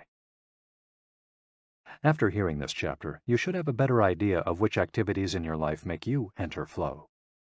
Write all of them on a piece of paper. Then, ask yourself 3 questions. What do the activities that drive you to flow have in common? Why do these activities drive you to flow? For example, are all the activities you most like doing ones that you practice alone or with other people? Do you flow more when doing things that require you to move your body, or just to think? In the answers to these questions, you might find the underlying ikigai that drives your life. If you don't, then keep searching by going deeper into what you like by spending more of your time in the activities that make you flow. Also, try new things that are not on the list of what makes you flow, but that are similar and that you're curious about. For example, if photography is something that drives you into flow, you could also try painting. You might even like it more. Or if you love snowboarding and have never tried surfing, flow is mysterious. It's like a muscle. The more you train it, the more you will flow, and the closer you'll be to your ikigai.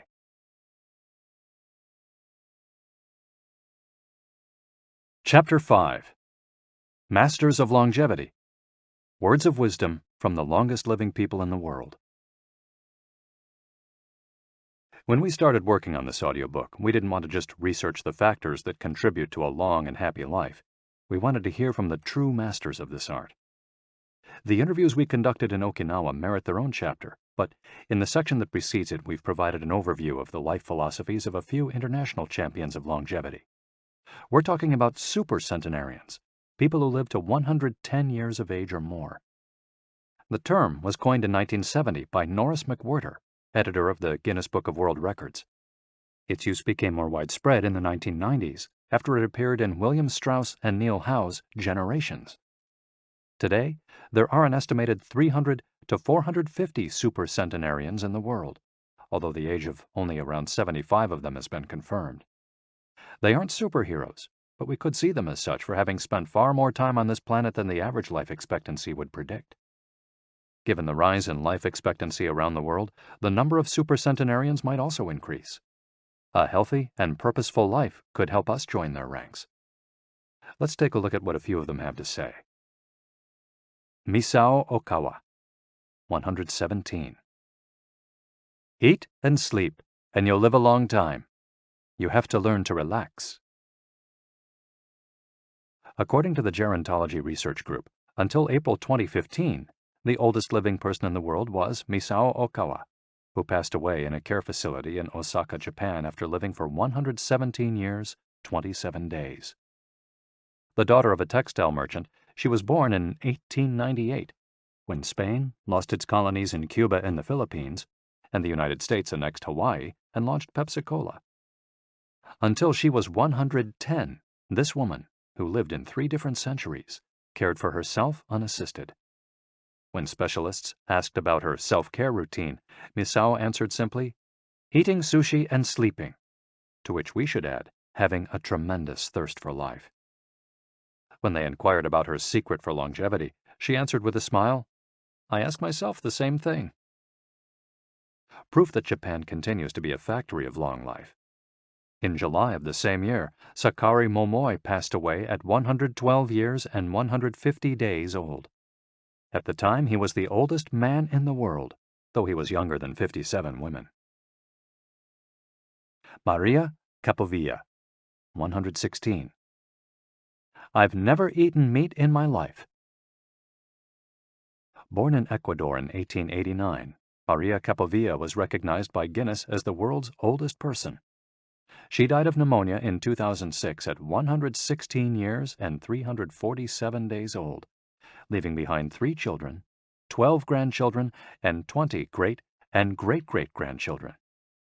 She gave one of her last interviews at age 107, sharing her memories and her thoughts. I'm happy, and I give thanks to God who keeps me going. I never thought I'd live so long. I thought I'd die long ago. My husband, Antonio Capovilla, was the captain of a ship. He passed away at 84. We had 2 daughters and a son, and now I have many grandchildren and great-grandchildren. Things were better back in the old days. People behaved better. We used to dance, but we were more restrained. There was this one song I loved dancing to, Maria by Luis Alarcón. I still remember most of the words. I also remember many prayers and say them every day. I like the waltz, and can still dance it. I also still make crafts. I do some of the things I did when I was in school. When she had finished recalling her past, she began to dance, one of her great passions, with an energy that made her seem decades younger. When asked about her secret for longevity, she responded simply, I don't know what the secret to long life is. The only thing I do is I've never eaten meat in my life. I attribute it to that. Jean Calment, 122. Everything's fine. Born in Arles, France, in February 1875, Jean Calment lived until August 4, 1997, making her, at 122, the oldest person of verified age in history. She jokingly said that she competed with Methuselah, and there is no question that she broke numerous records as she went on celebrating birthdays. She died of natural causes at the end of a happy life, during which she denied herself almost nothing. She rode a bicycle until she turned 100. She lived on her own until 110, when she agreed to move into a nursing home after accidentally starting a small fire in her apartment. She stopped smoking at 120 when her cataracts started making it hard for her to bring a cigarette to her lips. One of her secrets may have been her sense of humor. As she said on her 120th birthday, I see badly, I hear badly, and I feel bad, but everything's fine. Walter Bruning, 114. If you keep your mind and body busy, you'll be around a long time. Born in Minnesota in 1896, Walter Bruning was able to see 3 centuries in his lifetime. He died in Montana in 2011 from natural causes. He'd had 2 wives and a 50-year career on the railroad. At 83, he retired to an assisted living center in Montana, where he remained until his death. He is the second oldest man of verified age ever born in the United States. He gave many interviews in his final years, insisting that his longevity stemmed from, among other things, his habit of eating only 2 meals per day and working for as many hours as he could. Your mind and your body, you keep both busy, he said on his 112th birthday. You'll be here a long time. Back then, he was still exercising every day. Among Bruning's other secrets, he had a habit of helping others, and he wasn't afraid of dying. As he declared in a 2010 interview with the Associated Press, we're all going to die.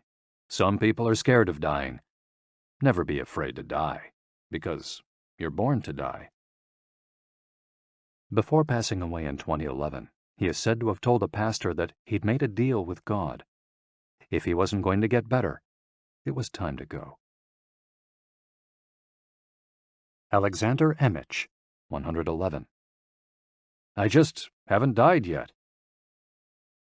Born in Poland in 1903, Alexander Emich was a chemist and parapsychologist residing in the United States who, after the death of his predecessor in 2014, became the oldest man of authenticated age in the world. Emmett himself died a year thereafter, in June of that year, leaving behind a long life rich with experiences.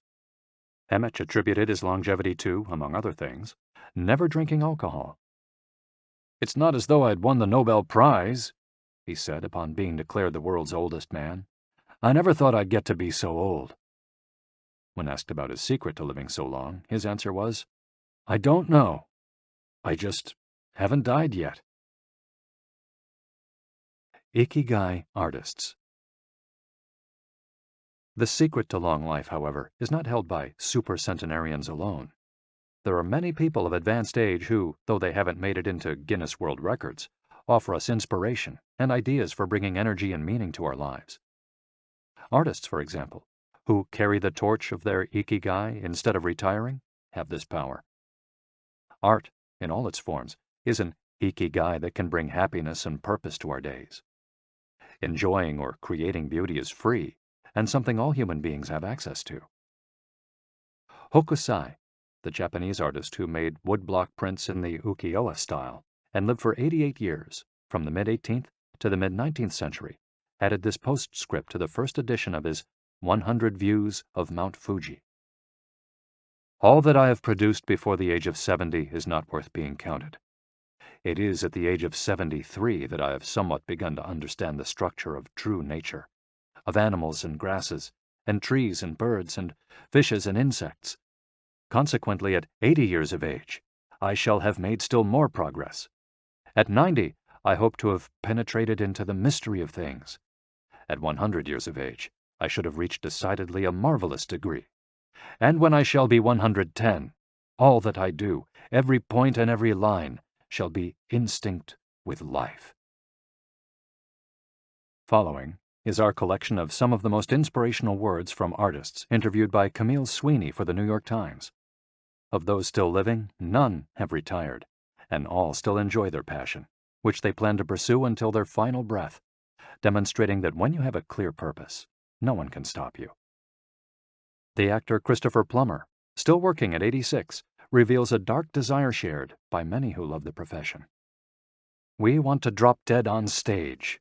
That would be a nice, theatrical way to go."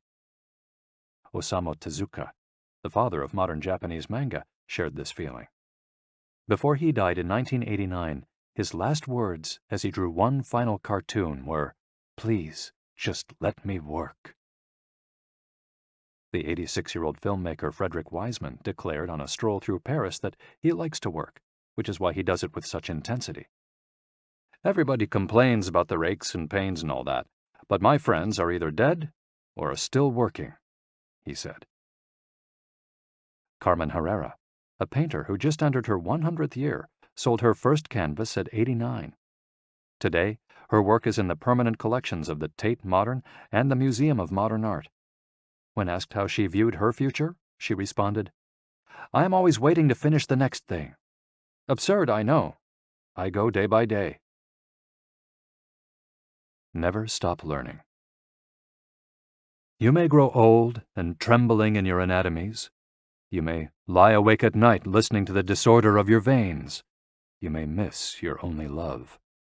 You may see the world about you devastated by evil lunatics, or know your honor trampled in the sewers of baser minds.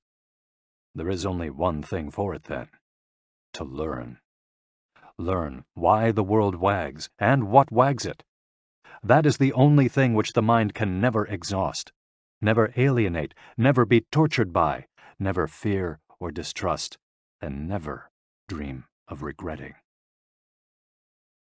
T.H. White, The Once and Future King. For his part, naturalist and author Edward O. Wilson asserted, "I feel I have enough experience to join those who are addressing big questions. About 10 years ago, when I began reading and thinking more broadly about the questions of what are we, where did we come from, and where are we going, I was astonished at how little this was being done." Ellsworth Kelly, an artist who passed away in 2015 at the age of 92, assured us that the idea that we lose our faculties with age is, in part, a myth, because instead we develop a greater clarity and capacity for observation. "It's one thing about getting older. You see more. Every day, I'm continuing to see new things. That's why there are new paintings. At age 86, the architect Frank Gehry reminds us that some buildings can take 7 years, from the time you're hired until you're finished, a fact that favors a patient attitude with regard to the passage of time. The man responsible for the Guggenheim Museum Bilbao, however, knows how to live in the here and now. You stay in your time.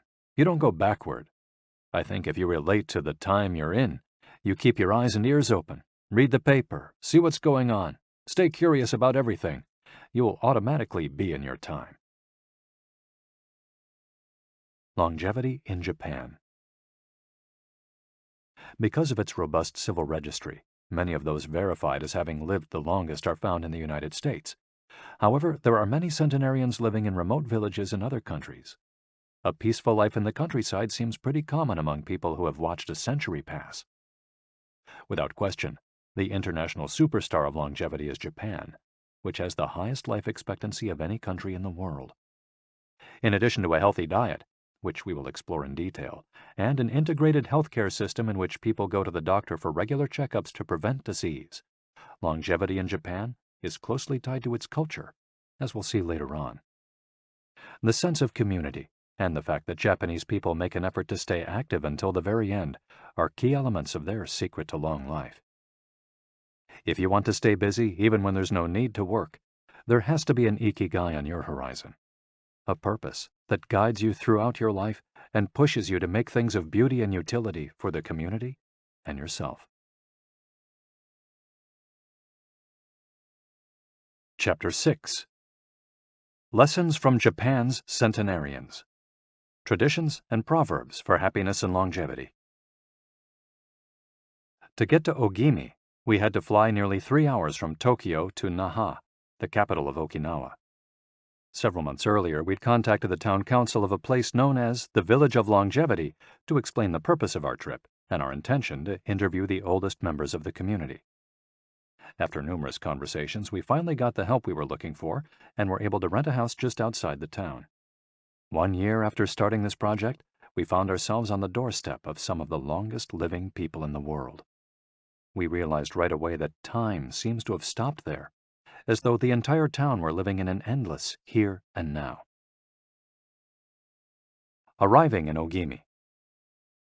After 2 hours on the road from Naha, we're finally able to stop worrying about the traffic. To our left are the sea and an empty stretch of beach.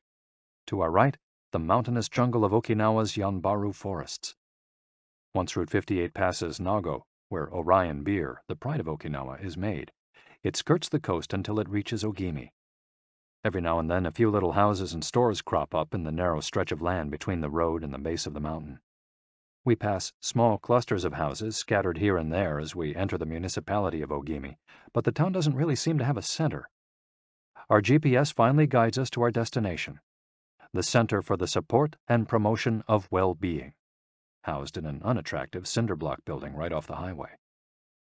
We go in through the back door, where a man named Taira is waiting for us. Beside him is a petite, cheerful woman who introduces herself as Yuki. 2 other women immediately get up from desks and show us to a conference room. They serve us each a cup of green tea and a few shikuwasa, a small citrus fruit that packs a big nutritional punch, as we'll see later on. Taira sits down across from us in his formal suit and opens up a large planner and a 3-ring binder. Yuki sits next to him. The binder contains a list of all the town's residents, organized by age and club, or moai. Taira points out that these groups of people who help one another are characteristic of Ogimi. The moai are not organized around any concrete objective. They function more like a family. Taira also tells us that volunteer work, rather than money, drives much of what happens in Ogimi. Everyone offers to pitch in, and the local government takes care of assigning tasks. This way, everyone can be useful and feels like part of the community. Ogimi is the penultimate town before Cape Heido, the northernmost point of the largest island in the archipelago. From the top of Ogimi's mountains, we're able to look down over the whole town. Almost everything is the green of the Yanbaru jungle, making us wonder where the nearly 3,200 residents are hiding. We can see a few houses, but they're scattered in little clusters near the sea or in small valleys, accessible by side roads. Communal life. We're invited to eat in one of Ogimi's few restaurants, but when we arrive, the only 3 tables are already reserved. "Don't worry, we'll go to Churaumi instead. It never fills up," says Yuki, walking back to the car. She's still driving at age 88 and takes great pride in that. Her co-pilot is 99 and has also decided to spend the day with us. We have to drive fast to keep up with them on a highway that is sometimes more dirt than asphalt. Finally reaching the other end of the jungle, we can at last sit down to eat. "I don't really go to restaurants," Yuki says as we take our seats.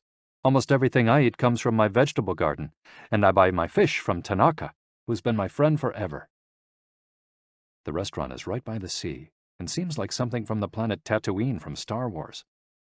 The menu boasts in large letters that it serves slow food prepared with organic vegetables grown in the town. "But really," Yuki continues, "food is the least important thing." She is extroverted and rather pretty. She likes to talk about her role as the director of several associations run by the local government. "Food won't help you live longer," she says, bringing to her lips a bite of the diminutive confection that followed our meal. "The secret is smiling and having a good time." There are no bars and only a few restaurants in Ogimi, but those who live there enjoy a rich social life that revolves around community centers. The town is divided into 17 neighborhoods, and each one has a president and several people in charge of things like culture, festivals, social activities, and longevity. Residents pay close attention to this last category. We're invited to the community center of one of the 17 neighborhoods. It's an old building right next to one of the mountains of the Yanbaru jungle, home to Bunagaya, the town's iconic sprites. The Bunagaya spirits of the Yanbaru jungle. Bunagaya are magical creatures that inhabit the Yanbaru jungle near Ogimi and its surrounding towns. They manifest as children with long red hair and like to hide in the jungle's kajumaru, banyan trees, and go fishing on the beach. Many of Okinawa's stories and fables are about Bunagaya sprites. They're mischievous, playful, and unpredictable. Locals say that the Bunagaya love the mountains, rivers, sea, trees, earth, wind, and animals, and that if you want to befriend them, you have to show respect for nature. A birthday party. When we arrive at the neighborhood's community center, we're greeted by a group of about 20 people who proudly proclaim, "The youngest among us is 83. We conduct our interviews at a large table while drinking green tea. When we finish, we're brought to an event space where we celebrate the birthdays of 3 members of the group. One woman is turning 99, another 94, and one young man has just reached 89. We sing a few songs popular in the village and finish up with "Happy Birthday" in English. The woman turning 99 blows out the candles and thanks everyone for coming to her party. We eat homemade shikawase cake and end up dancing and celebrating as though it were the birthday of a 20-something. It's the first party, but not the last, that we'll attend during our week in the village. We'll also do karaoke with a group of seniors who sing better than we do, and attend a traditional festival with local bands, dancers, and food stands at the foot of a mountain. Celebrate each day together. Celebrations seem to be an essential part of life in Ogimi. We're invited to watch a game of gate ball, one of the most popular sports among Okinawa's older residents. It involves hitting a ball with a mallet-like stick. It's a low-impact sport that can be played anywhere, and it's a good excuse to move around and have fun as a group. The residents hold local competitions, and there is no age limit for participants. We participate in the weekly game and lose to a woman who recently turned 104. Everyone cheers, and the defeated look on our faces elicits laughter. In addition to playing and celebrating as a community, spirituality is also essential to the happiness of the village's residents. The gods of Okinawa. The main religion in Okinawa is known as Ryukyu Shinto. Ryukyu is the original name of the Okinawa archipelago, and Shinto means the path of the gods. Ryukyu Shinto combines elements of Chinese Taoism, Confucianism, Buddhism, and Shintoism with shamanistic and animistic elements. According to this ancient faith, the world is populated by an infinite number of spirits divided into several types: spirits of the home, of the forest, of the trees, and of the mountains. It's important to appease these spirits through rituals and festivals, and by consecrating sacred grounds. Okinawa is full of sacred jungles and forests, where many of the two main kinds of temples are found, the Utaki and the Uganju. We visited an Uganju, or small open-air temple, adorned with incense and coins, next to a waterfall in Ogimi. The Utaki is a collection of stones where people go to pray and where, supposedly, spirits gather. In Okinawa's religious practice, women are considered spiritually superior to men, whereas the opposite is true of traditional Shintoism in the rest of Japan.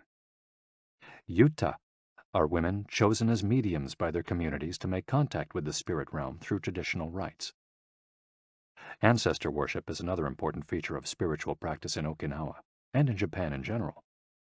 The home of each generation's firstborn usually contains a butsudan, or small altar, used to pray for and make offerings to the family's ancestors. Mabui. Every person has an essence, or mabui. This mabui is our spirit and the source of our life force. It is immortal and makes us who we are. Sometimes the mabui of someone who has died is trapped in the body of a living person. This situation requires a separation ritual to free the mabui of the deceased. It often happens when a person dies suddenly, especially at a young age, and his or her mabui does not want to move on to the realm of the dead. A mabui can also be passed from person to person by physical contact. A grandmother who leaves her granddaughter a ring transfers a part of her mabui to her. Photographs can also be a medium for passing mabui among people. The older, the stronger. Looking back, our days in Ogimi were intense but relaxed, sort of like the lifestyle of the locals, who always seemed to be busy with important tasks, but who, upon closer inspection, did everything with a sense of calm. They were always pursuing their ikigai, but they were never in a rush. Not only did they seem to be happily busy, but we also noticed that they followed the other principles for happiness that Washington Burnap stated 200 years ago. The grand essentials to happiness in this life are something to do, something to love, and something to hope for. On our last day, we went to buy gifts at a small market at the edge of town. The only things sold there are local vegetables, green tea, and shikawasa juice, along with bottles of water from a spring hidden in the Yanburu forests, bearing labels that read, "Longevity Water." We bought ourselves some of this longevity water and drank it in the parking lot, looking out over the sea and hoping that the little bottles that promised a magic elixir would bring us health and long life, and would help us find our own ikigai. Then we took a photo with a statue of Abunagaya and walked up to it one last time to read the inscription. A declaration from the town where people live longest. At 80, I am still a child. When I come to see you at 90, send me away to wait until I am 100. The older, the stronger. Let us not depend too much on our children as we age. If you seek long life and health, you are welcome in our village, where you will be blessed by nature, and together we will discover the secret to longevity. April 23, 1993, Ogimi Federation of Senior Citizens Clubs. The interviews. Over the course of a week, we conducted a total of 100 interviews, asking the eldest members of the community about their life philosophy, their ikigai, and the secrets to longevity. We filmed these conversations with 2 cameras for use in a little documentary, and chose a few especially meaningful and inspiring statements to include in this section of the audiobook. 1. Don't worry. The secret to a long life is not to worry, and to keep your heart young. Don't let it grow old. Open your heart to people with a nice smile on your face. If you smile and open your heart, your grandchildren and everyone else will want to see you. The best way to avoid anxiety is to go out in the street and say hello to people. I do it every day. I go out there and say hello and see you later. Then I go home and care for my vegetable garden. In the afternoon, I spend time with friends. Here, everyone gets along. We try not to cause problems. Spending time together and having fun is the only thing that matters. 2. Cultivate good habits. I feel joy every morning waking up at 6 and opening the curtains to look out at my garden where I grow my own vegetables. I go right outside to check on my tomatoes, my mandarin oranges. I love the sight of them. It relaxes me. After an hour in the garden, I go back inside and make breakfast. I plant my own vegetables and cook them myself. That's my ikigai. The key to staying sharp in old age is in your fingers. From your fingers to your brain and back again. If you keep your fingers busy, you'll live to see 100. I get up at 4 every day. I set my alarm for that time, have a cup of coffee, and do a little exercise, lifting my arms. That gives me energy for the rest of the day. I eat a bit of everything. I think that's the secret.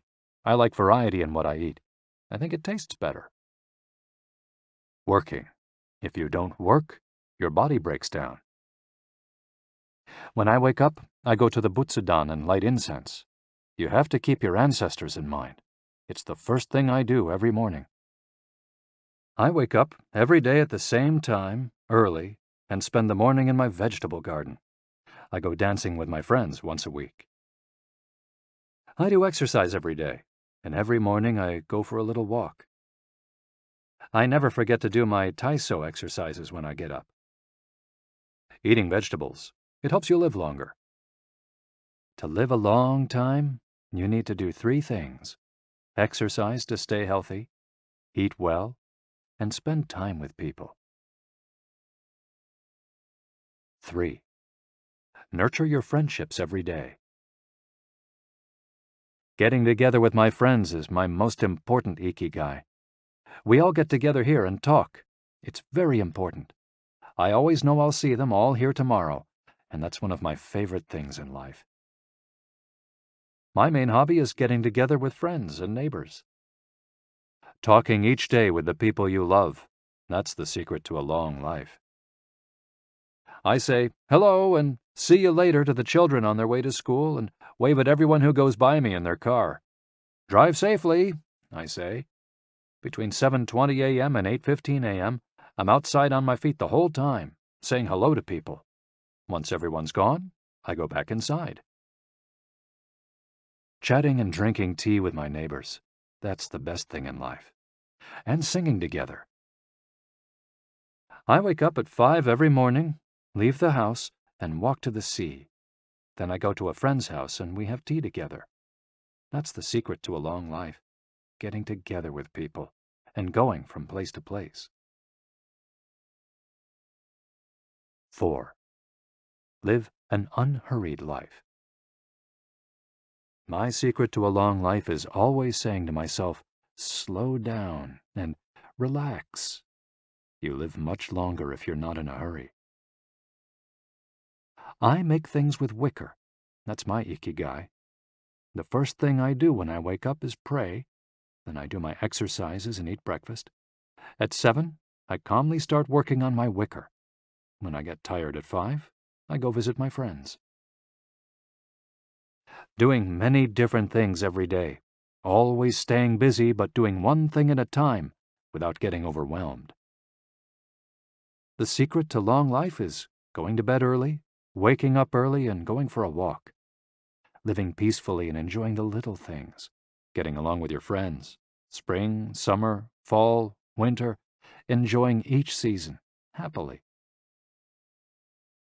5. Be optimistic. Every day I say to myself, today will be full of health and energy. Live it to the fullest. I'm 98, but consider myself young. I still have so much to do. Laugh. Laughter is the most important thing. I laugh wherever I go.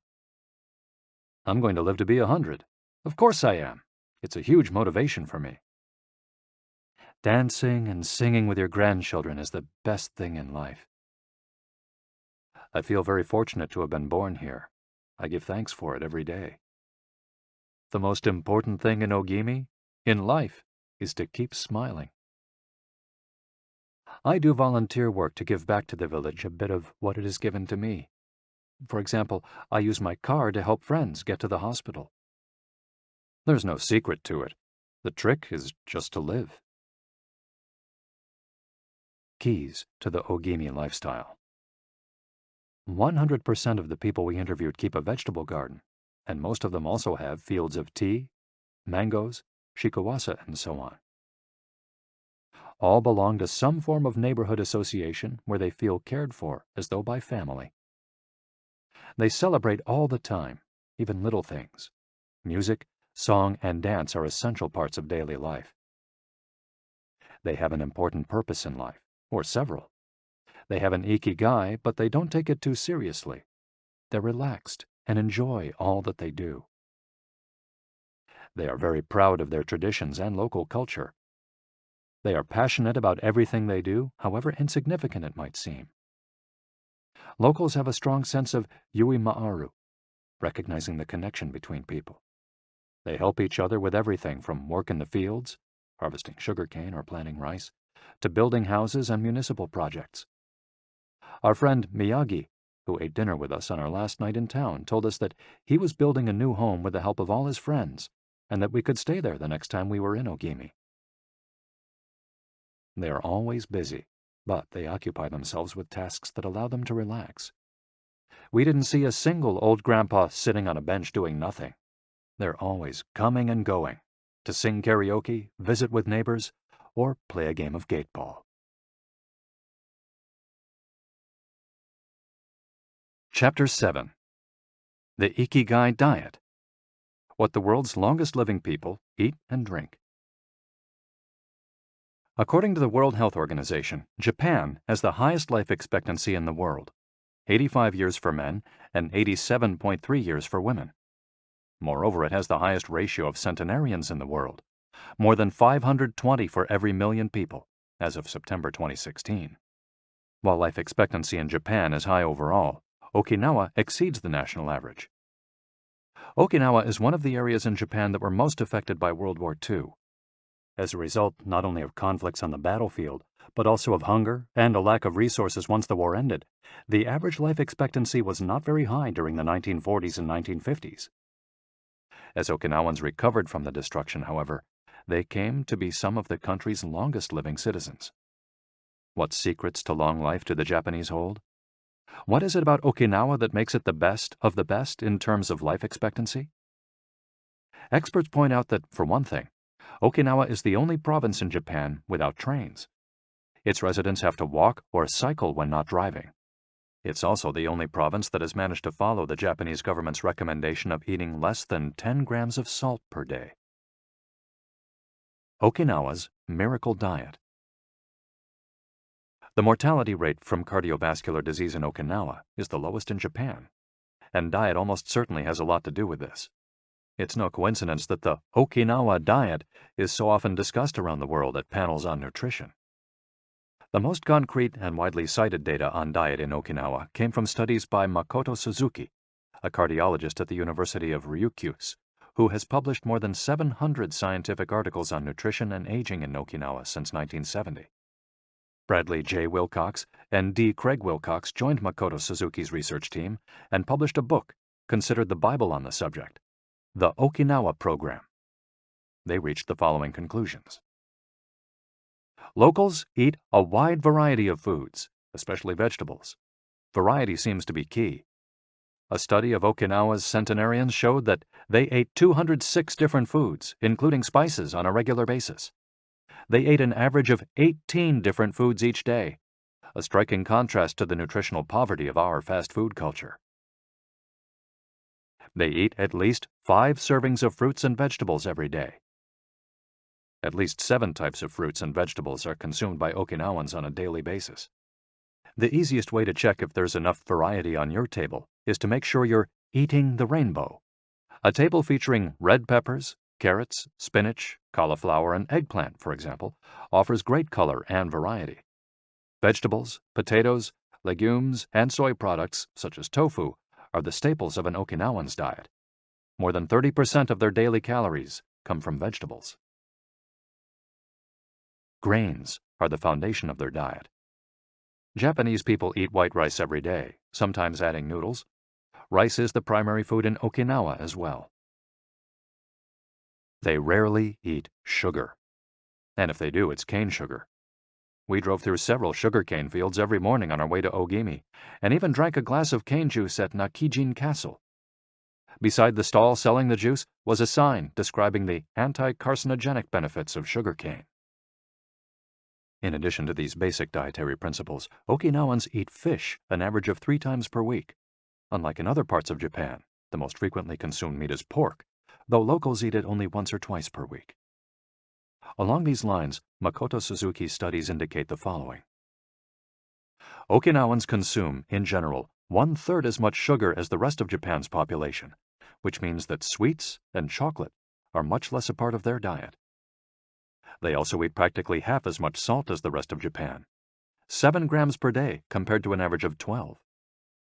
They consume fewer calories, an average of 1,785 per day, compared to 2,068 in the rest of Japan. In fact, low caloric intake is common among the 5 blue zones. Hara-hachi-bu.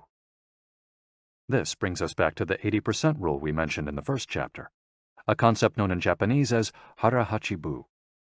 It's easy to do. When you notice you're almost full but could have a little more, just stop eating.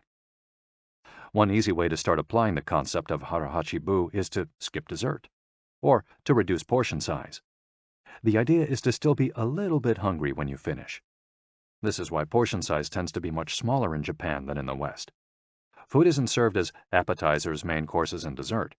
Instead, it's much more common to see everything presented at once on small plates. One with rice, another with vegetables, a bowl of miso soup, and something to snack on. Serving food on many small plates makes it easier to avoid eating too much and facilitates the varied diet discussed at the beginning of this chapter. Hara-hachi-bu is an ancient practice. The 12th century book on Zen Buddhism, Zazen Youjinki, recommends eating 2/3 as much as you might want to. Eating less than one might want is common among all Buddhist temples in the East. Perhaps Buddhism recognized the benefits of limiting caloric intake more than 9 centuries ago. So, eat less to live longer? Few would challenge this idea. Without taking it to the extreme of malnutrition, of course, eating fewer calories than our bodies ask for seems to increase longevity. The key to staying healthy while consuming fewer calories is eating foods with a high nutritional value, especially superfoods, and avoiding those that add to our overall caloric intake but offer little to no nutritional value. The calorie restriction we've been discussing is one of the most effective ways to add years to your life. If the body regularly consumes enough or too many calories, it gets lethargic and starts to wear down, expending significant energy on digestion alone. Another benefit of calorie restriction is that it reduces levels of IGF-1, insulin-like growth factor 1, in the body. IGF-1 is a protein that plays a significant role in the aging process. It seems that one of the reasons humans and animals age is an excess of this protein in their blood. Whether calorie restriction will extend lifespan in humans is not yet known, but data increasingly indicate that moderate calorie restriction with adequate nutrition has a powerful protective effect against obesity, type 2 diabetes, inflammation, hypertension, and cardiovascular disease, and reduces metabolic risk factors associated with cancer. An alternative to following the 80% rule on a daily basis is to fast for 1 or 2 days each week. The 5-2, or fasting diet, recommends 2 days of fasting, consuming fewer than 500 calories every week, and eating normally on the other 5 days. Among its many benefits, fasting helps cleanse the digestive system and allows it to rest. 15 natural antioxidants found in the Okinawan diet. Antioxidants are molecules that slow down the oxidation process in cells, neutralizing the free radicals that cause damage and accelerate aging. The antioxidant power of green tea, for example, is well known and will be discussed later at greater length. Because they are rich in antioxidants and are eaten nearly every day in the region, these 15 foods are considered keys to Okinawan vitality. Tofu, miso, tuna, carrots, goya, a bitter melon, kombu, sea kelp, cabbage, nori, seaweed, onion, soy sprouts, hechima, a cucumber-like gourd, soybeans, boiled or raw, sweet potato, peppers, and sanpin cha, jasmine tea. Sanpin cha, the reigning infusion in Okinawa. Okinawans drink more sanpin cha, a mix of green tea and jasmine flowers, than any other kind of tea. The closest approximation in the West would be the jasmine tea that usually comes from China. A 1988 study conducted by Hiroko Sho at the Okinawa Institute of Science and Technology indicates that jasmine tea reduces blood cholesterol levels. Sanpin cha can be found in many different forms in Okinawa and is even available in vending machines. In addition to all the antioxidant benefits of green tea, it boasts the benefits of jasmine, which include reducing the risk of heart attack, strengthening the immune system, helping relieve stress, lowering cholesterol. Okinawans drink an average of 3 cups of sanpin cha every day. It might be hard to find exactly the same blend in the West, but we can drink jasmine tea or even a high-quality green tea instead. The secrets of green tea. Green tea has been credited for centuries with significant medicinal properties. Recent studies have confirmed its many benefits and have attested to the importance of this ancient plant in the longevity of those who drink it often. Originally from China, where it's been consumed for millennia, green tea didn't make its way to the rest of the world until just a few centuries ago. Unlike other teas, and as a result of being air-dried without fermentation, it retains its active elements even after being dried and crumbled. It offers meaningful health benefits such as controlling cholesterol, lowering blood sugar levels, improving circulation, protection against the flu, vitamin C, promoting bone health, fluoride, protection against certain bacterial infections, protection against UV damage, cleansing, and diuretic effects. White tea, with its high concentration of polyphenols, may be even more effective against aging. In fact, it's considered to be the natural product with the greatest antioxidant power in the world, to the extent that 1 cup of white tea might pack the same punch as a dozen glasses of orange juice. In summary, drinking green or white tea every day can help us reduce the free radicals in our bodies, keeping us young longer. The powerful shikuwasa. Shikuwasa is the citrus fruit par excellence of Okinawa, and Ogimi is its largest producer in all of Japan. The fruit is extremely acidic. It's impossible to drink shikuwasa juice without diluting it first with water. Its taste is somewhere between that of a lime and a mandarin orange, to which it bears a family resemblance. Shikuwasas also contain high levels of nobiletin, a flavonoid rich in antioxidants. All citrus fruits, grapefruits, oranges, lemons, are high in nobiletin, but Okinawa's shikuwasas have 40 times as much as oranges. Consuming nobiletin has been proven to protect us from arteriosclerosis, cancer, type 2 diabetes, and obesity in general. Shikuwasas also contain vitamins C and B, beta-carotene, and minerals. They're used in many traditional dishes and to add flavor to food, and are squeezed to make juice. While conducting research at the birthday parties of the town's grandparents, we were served shikuwasa cake. The antioxidant canon for Westerners. In 2010, the UK's Daily Mirror published a list of foods recommended by experts to combat aging.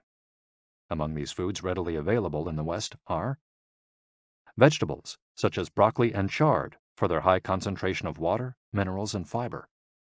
Oily fish, such as salmon, mackerel, tuna, and sardines, for all the antioxidants in their fat. Fruits, such as citrus, strawberries, and apricots. They're an excellent source of vitamins and help eliminate toxins from the body. Berries, such as blueberries and goji berries. They're rich in phytochemical antioxidants. Dried fruits, which contain vitamins and antioxidants and give you energy.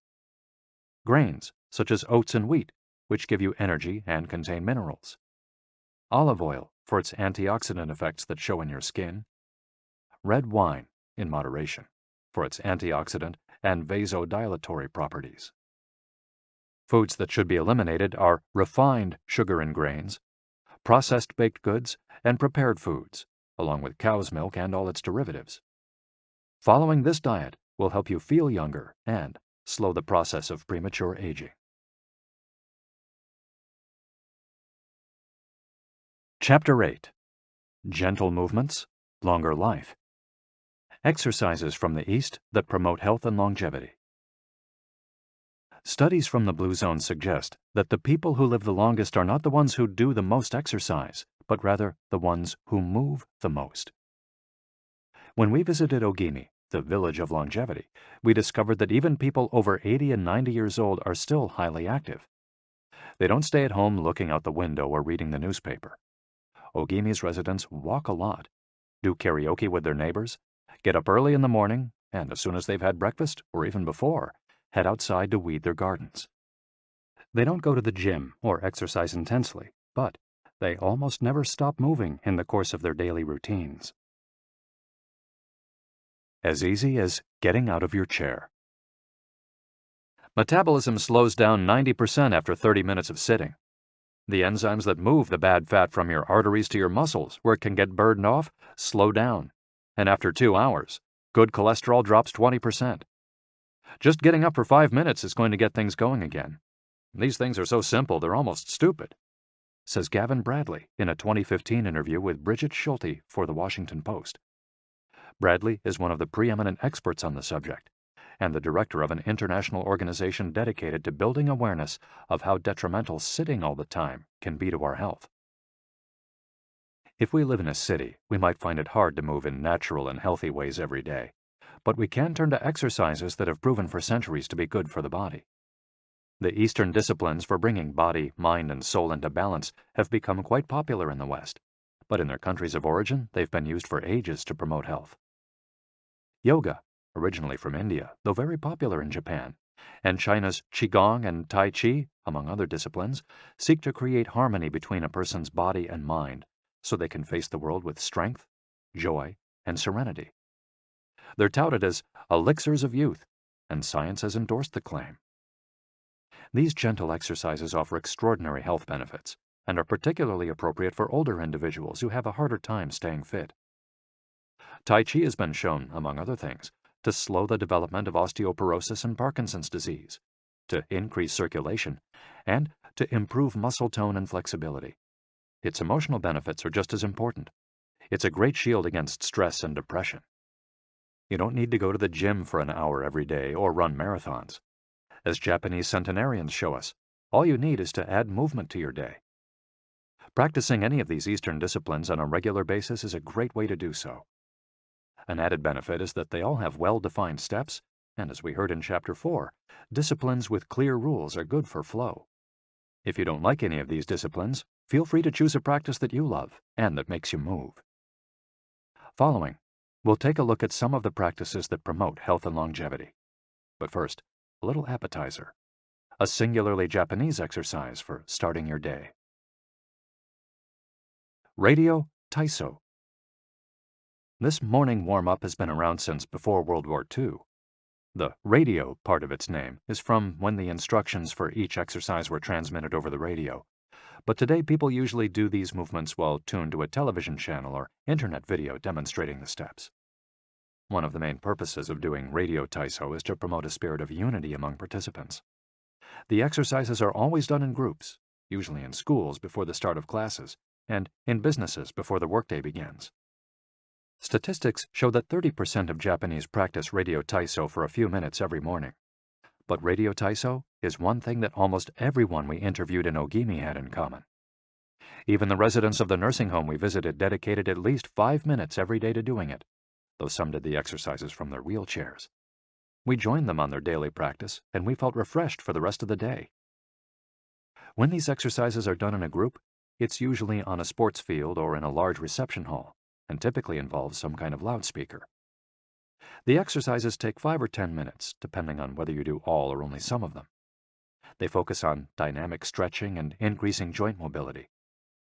One of the most iconic radio Taiso exercises consists of simply raising your arms above your head and then bringing them down in a circular motion.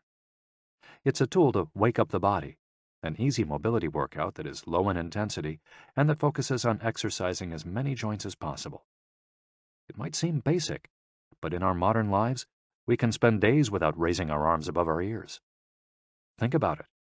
Our arms are down when using computers, when using smartphones, when reading books. One of the few times we raise our hands over our heads is when reaching for something in a cupboard or closet, while our ancestors were raising their hands over their heads all the time when gathering things from trees. Radio Taiso helps us to practice all the basic movements of the body. Yoga. Popular in Japan as well as in the West, yoga can be done by almost anyone. Some of its poses have even been adapted for pregnant women and practitioners with physical disabilities. Yoga comes from India, where it was developed millennia ago to unite our mental and physical elements. The word yoga itself comes from the Sanskrit term for yoke, which refers to the crosspiece that binds draft animals to one another and to the cart they're pulling. Yoga strives to unite body and mind in the same way, guiding us toward a healthy lifestyle in harmony with the world around us. The main objectives of yoga are to bring us closer to our human nature, mental and physical purification, to bring us closer to the divine. Styles of yoga. Though all are oriented towards similar goals, there are many different types of yoga that vary according to the traditions and texts from which they were developed. The differences among them lie, as the masters say, in the path taken to the summit of our best self. Jnana Yoga. The yoga of wisdom, the search for discipline and mental growth.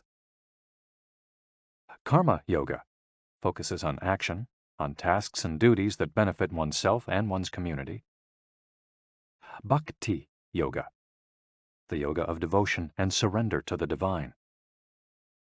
Mantra Yoga focuses on the recitation of mantras to reach a state of relaxation. Kundalini Yoga combines diverse steps to reach the desired mental state.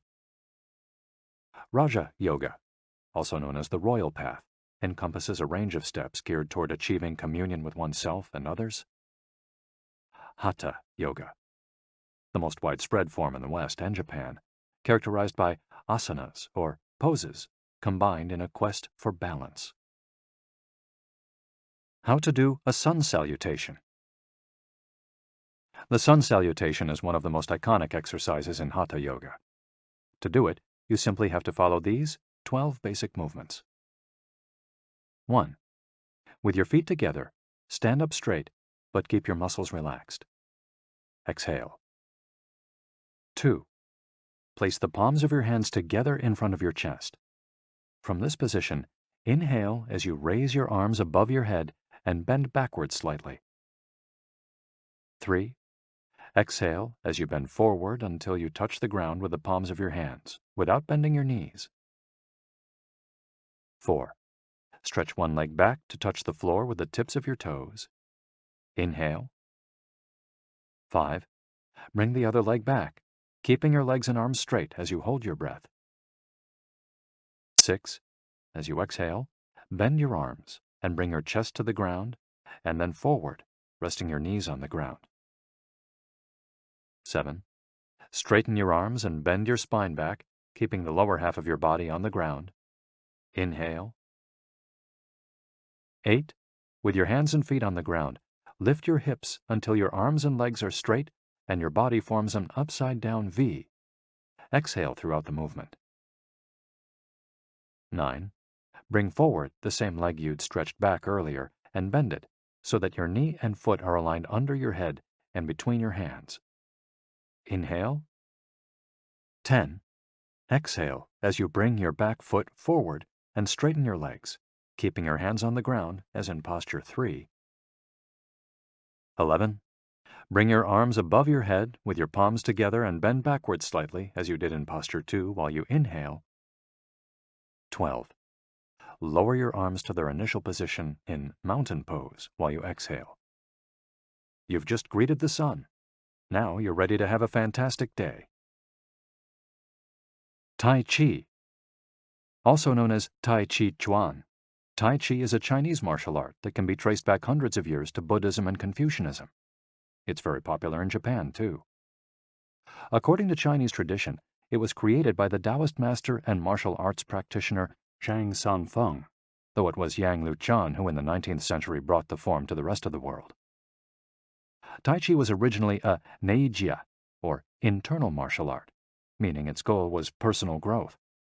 Focused on self-defense, It teaches those who practice it to defeat their adversaries by using the least amount of force possible and by relying on agility. Tai Chi, which was also seen as a means of healing body and mind, would go on to be used more frequently to foster health and inner peace.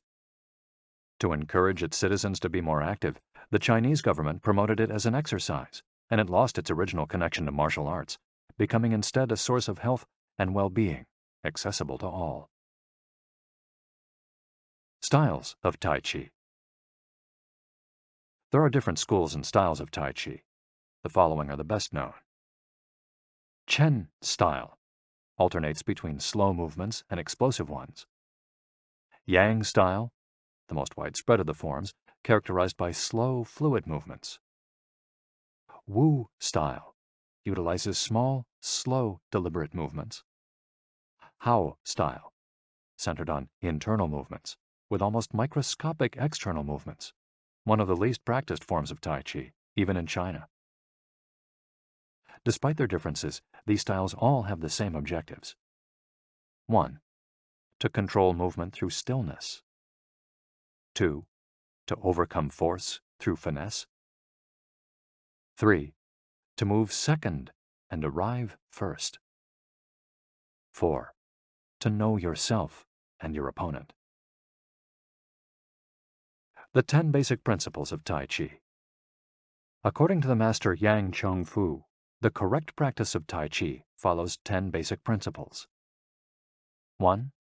Elevate the crown of your head and focus all your energy there. 2. Tighten your chest and expand your back to lighten your lower body. 3. Relax your waist and let it guide your body. 4. Learn to differentiate between heaviness and lightness, knowing how your weight is distributed. 5. Relax the shoulders to allow free movement of the arms and promote the flow of energy. 6. Value the agility of the mind over the strength of the body.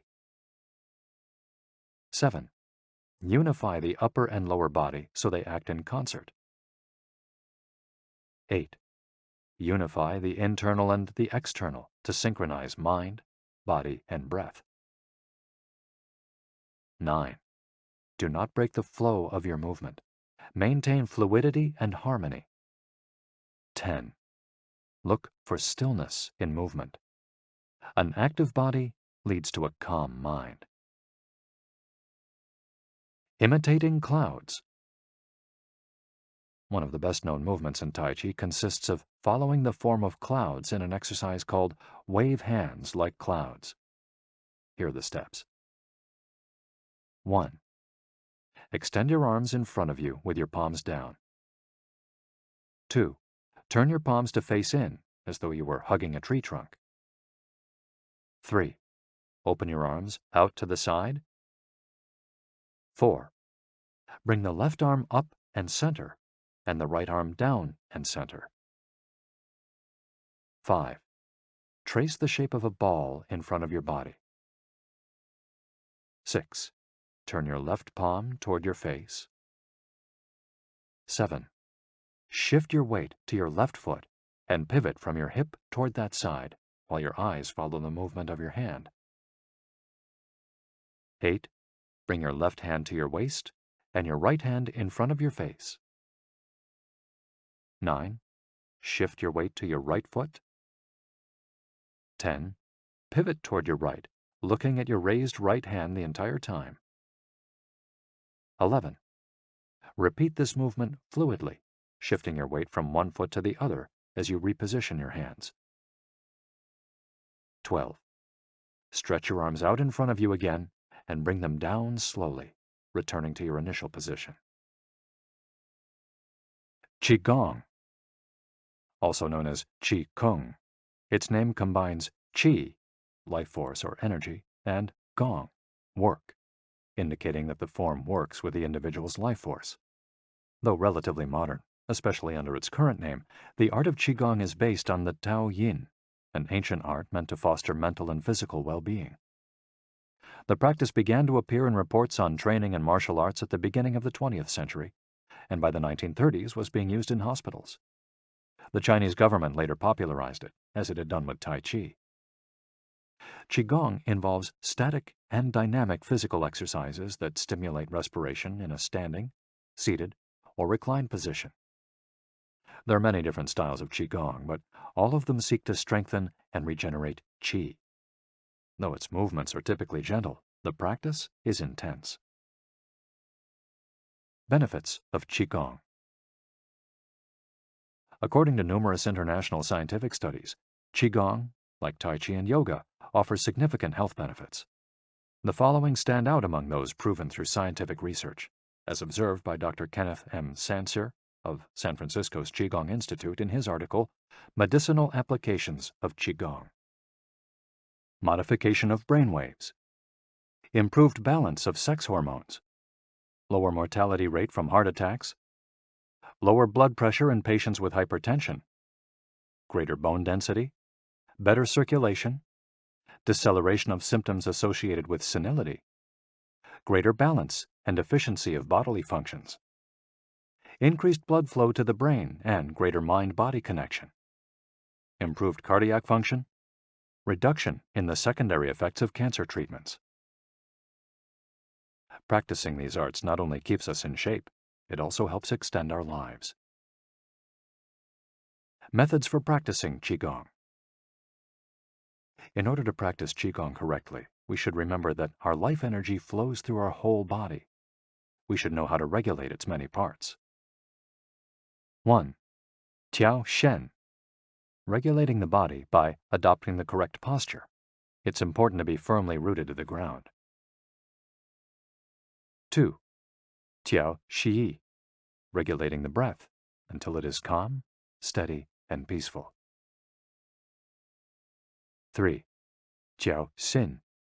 Regulating the mind, the most complicated part, as it implies emptying the mind of thoughts. Jiao Qi. Regulating the life force through the regulation of the 3 prior elements so that it flows naturally. 5. Jiao Shen. Regulating the spirit. The spirit is both strength and root in battle, as Yang Ming explains in The Essence of Taiji Qigong. In this way, the whole organism will be prepared to work together toward a single goal. The 5 elements of Qigong. One of Qigong's best-known exercises is a series representing the 5 elements: earth, water, wood, metal, and fire. This series of movements seeks to balance the 5 currents of energy in order to improve brain and organ function. There are several ways to do these movements. In this case, we're following the model of Professor Maria Isabel García Monreal from the Qigong Institute in Barcelona. Earth. 1. Stand with your legs apart and your feet directly below your shoulders. 2. Turn your feet outwards slightly to straighten the posture. 3. Keep your shoulders relaxed and down, and your arms loose at your sides, slightly away from your body. This is the Wu Qi, or rooted posture. 4. As you inhale, raise your arms in front of you until your hands are level with your shoulders, your palms facing down. 5. Exhale as you bend your knees and bring your arms down until your hands are level with your stomach, your palms facing in. 6. Hold this position for a few seconds, focusing on your breath. Water. Starting from earth posture, bend your knees into a squat, keeping your chest upright and exhaling throughout. 2. Press your coccyx downward to stretch your lumbar spine. 3. As you inhale, stand to return to earth posture. 4. Repeat twice for a total of 3. Wood. 1. Starting from earth posture, turn your palms upward and open your arms to the side, forming a circle as you inhale until your hands are level with your clavicle. Turn your hands so that your palms and elbows point downward while keeping your shoulders relaxed. 2. Reverse the movement as you exhale, making a downward circle with your arms until you reach your initial position. 3. Repeat twice for a total of 3. Metal. 1. Starting from earth posture, raise your arms until your hands are level with your sternum. 2. Turn your palms toward each other, about 4 inches apart, with your fingers relaxed and slightly separated, pointing upward. 3. As you inhale, move your hands away from each other until they are shoulder width apart. 4. As you exhale, bring your hands toward each other until they are back in position 2. 5. Repeat twice for a total of 3, observing the concentration of energy as you bring your hands together in front of your lungs. Fire. 1. Starting from earth posture, bring your hands level with your heart as you inhale, with one hand slightly above the other and your palms facing each other. 2. Rotate your hands to feel the energy of your heart. 3. Turn from your waist gently to the left, keeping your torso relaxed and your forearms parallel to the ground. 4. With your palms still facing each other, separate your hands, bringing one up until it is level with your shoulder and the other down in front of your abdomen. 5. Turn from your waist gently to the right, keeping your torso relaxed and your forearms parallel to the ground. 6. As you exhale, let your hands come back together in front of your heart. 7. With your palms still facing each other, separate your hands, bringing one up until it is level with your shoulder and the other down in front of your abdomen. Completing the series. 1. Starting from earth posture, inhale as you bring your hands level with your shoulders, palms facing down. 2. As you exhale, lower your arms to rest at your sides, returning to the initial Wu Qi posture. Shiatsu. Created in Japan in the early 20th century, principally for the treatment of arthritis, shiatsu also works on energy flow through the application of pressure with the thumbs and the palms of the hands. In combination with stretching and breathing exercises, it seeks to create equilibrium among the different elements of the body. The following quote is about the Dao Yin, a general term referring to the ancient arts meant to foster mental and physical well-being. It is not important that a Dao Yin have a name, is imitating something, or is engraved in jade. What is important is the technique and the essence of what is really practiced. Stretching and contracting, bending and lifting of the head, stepping, lying down, resting or standing, walking or stepping slowly, screaming or breathing, everything can be a Dao Yin. Ge Hong. Breathe better. Live longer. The book Xiu Qian Shishu, known in the West as 10 Books on the Cultivation of Perfection, dates back to the 13th century and is a compendium of materials from diverse sources on developing the mind and body. It quotes, among others, the celebrated Chinese doctor and essayist Sun Simiao, who lived during the 6th century. Sun Simiao was a proponent of a technique called the 6 healing sounds, which involves the coordination of movement, breathing, and pronouncing sounds with the purpose of bringing our souls to a place of calm. The 6 sounds are XU, pronounced like shh, with a deep sigh, which is associated with the liver. HE, pronounced like her, with a yawn, which is associated with the heart.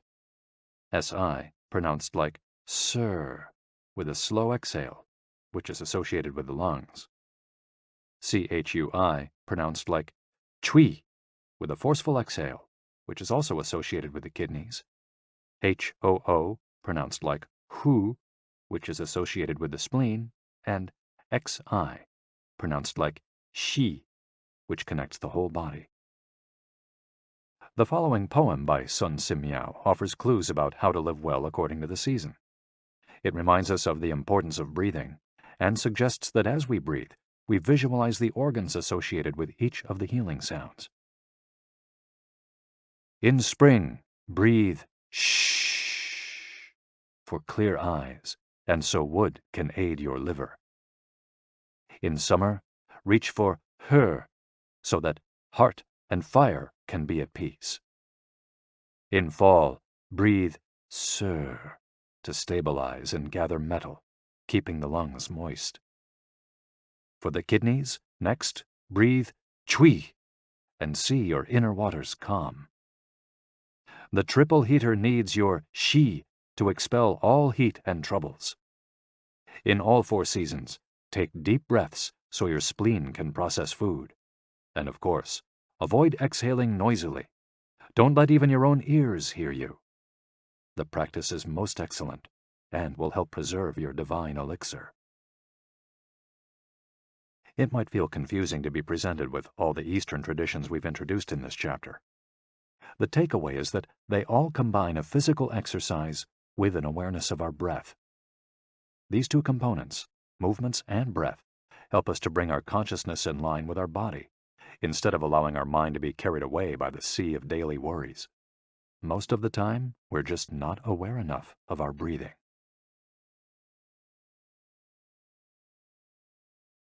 Chapter 9. Resilience and Wabi-sabi. How to face life's challenges without letting stress and worry age you. What is resilience? One thing that everyone with a clearly defined ikigai has in common is that they pursue their passion no matter what. They never give up, even when the cards seem stacked against them or they face one hurdle after another.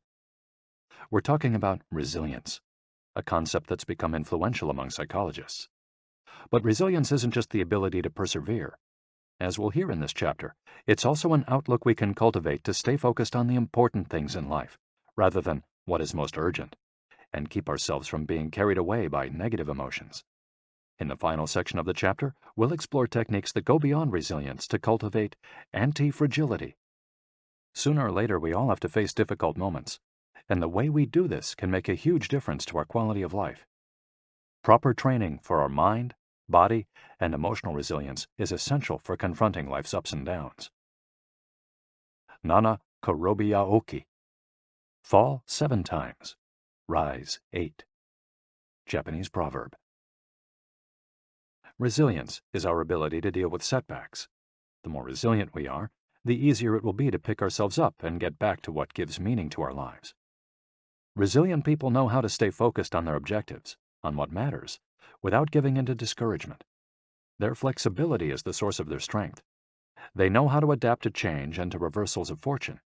They concentrate on the things they can control and don't worry about those they can't.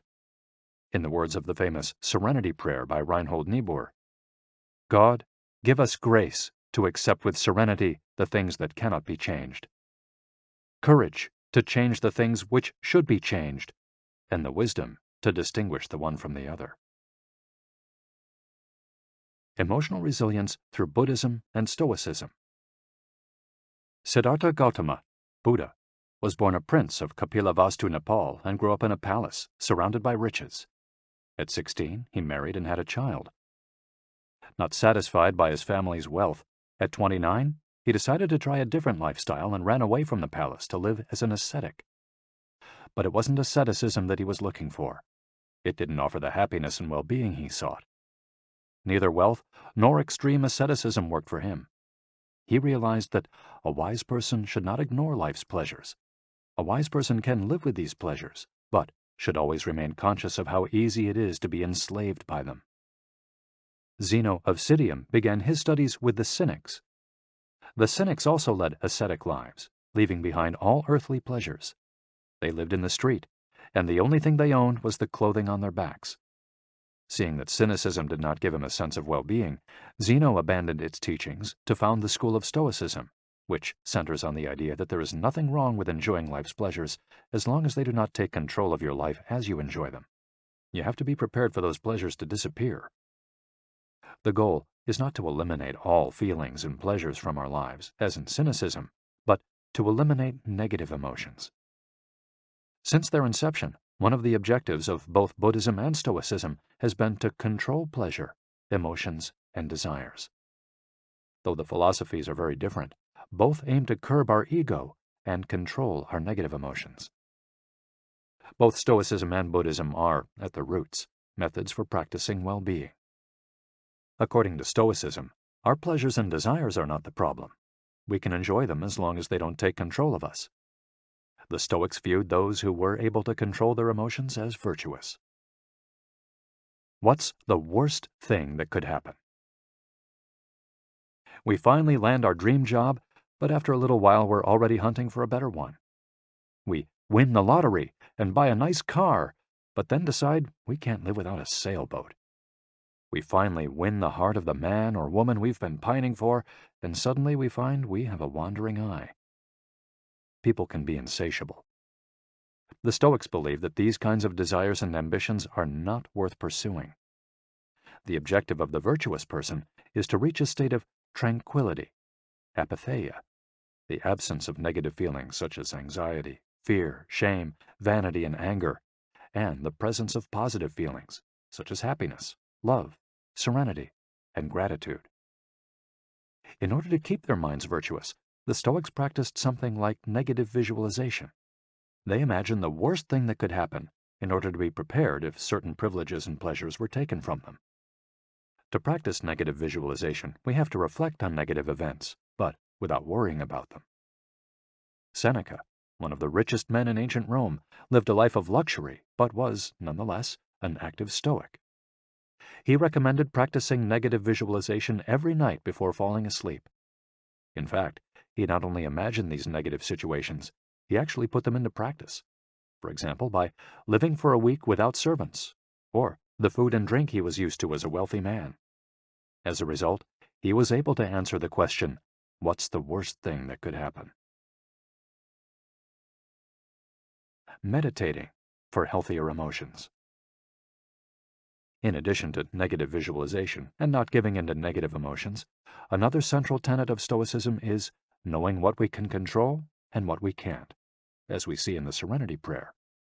Worrying about things that are beyond our control accomplishes nothing. We should have a clear sense of what we can change and what we can't, which in turn will allow us to resist giving in to negative emotions. In the words of Epictetus, it's not what happens to you, but how you react that matters.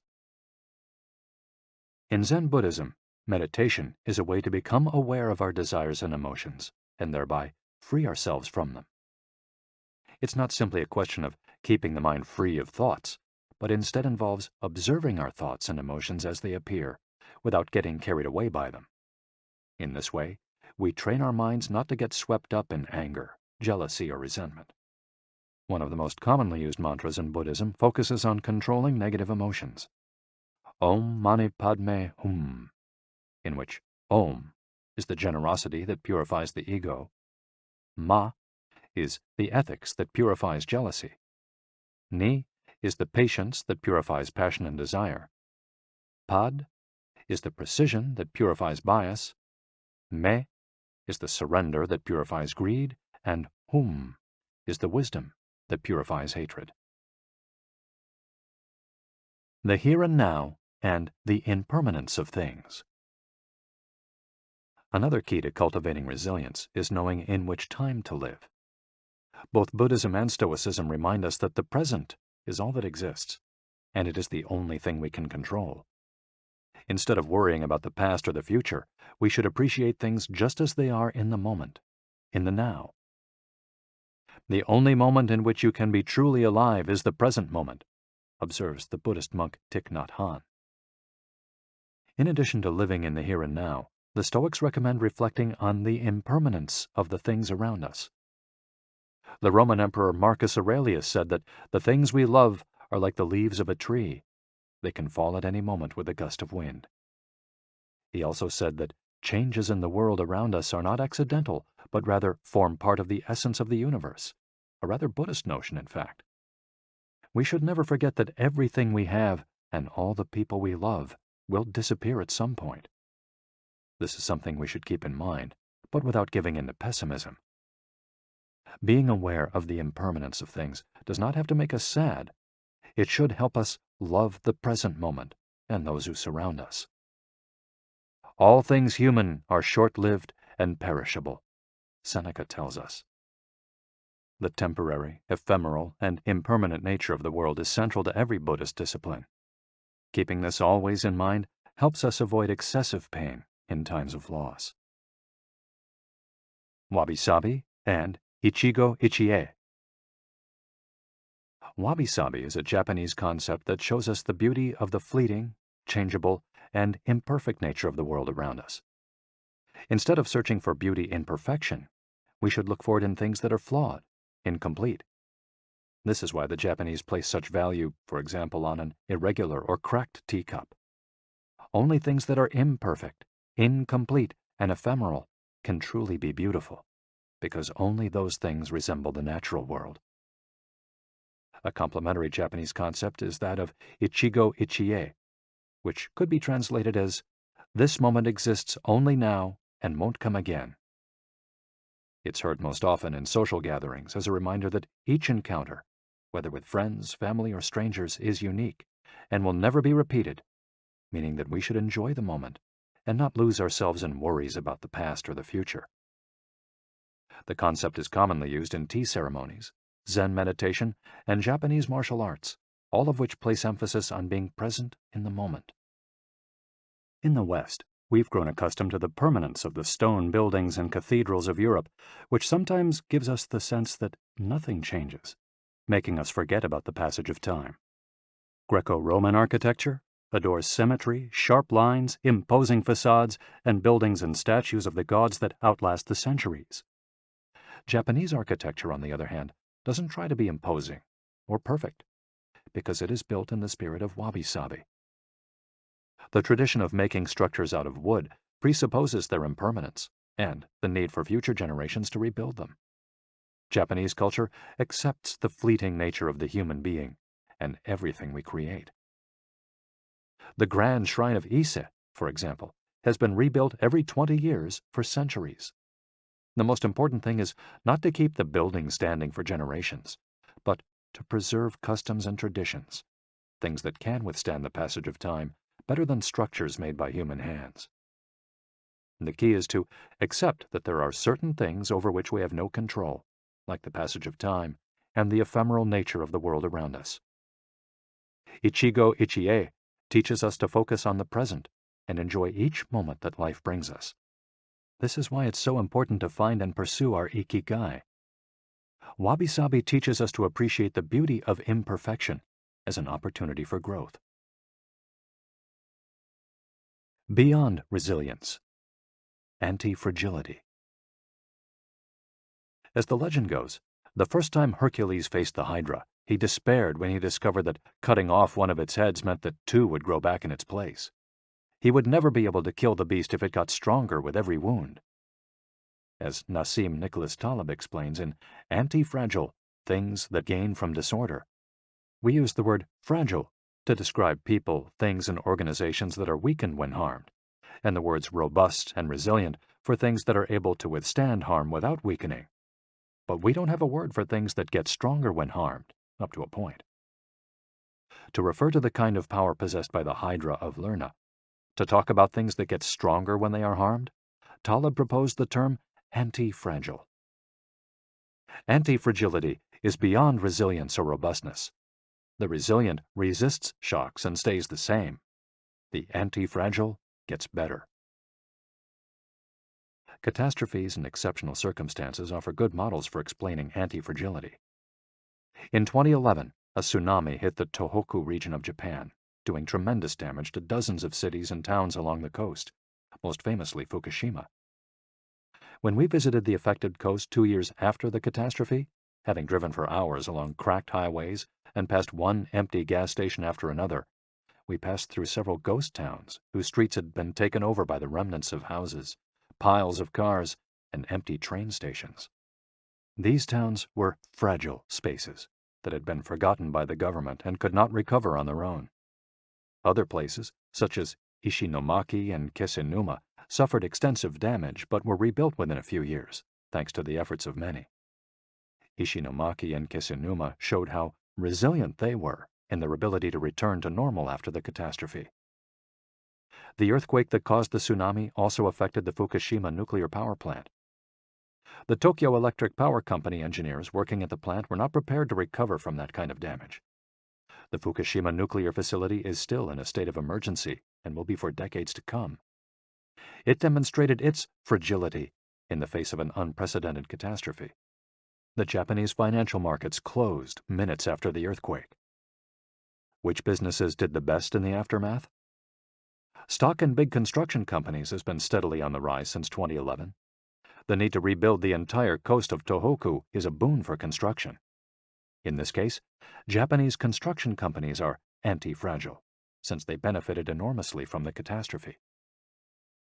Now let's take a look at how we can apply this concept to our daily lives. How can we be more anti-fragile?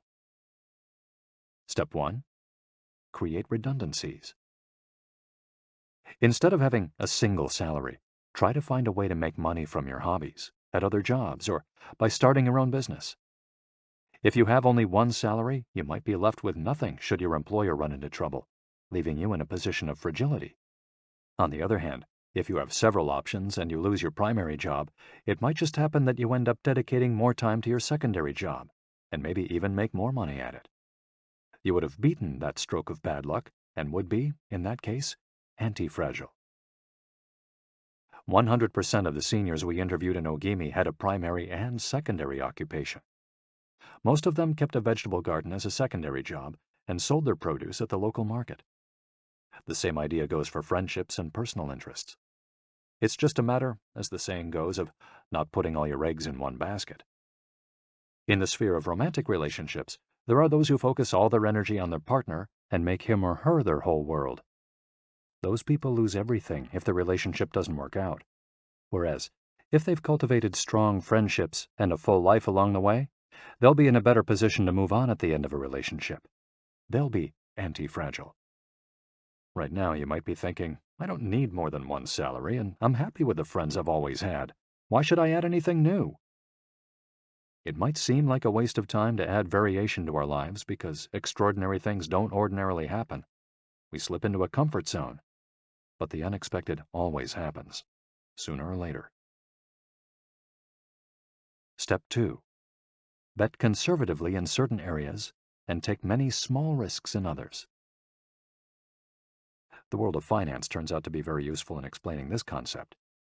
If you have $10,000 saved up, you might put $9,000 of that into an index fund or fixed-term deposit and invest the remaining $1,000 in 10 startups with huge growth potential, say $100 in each.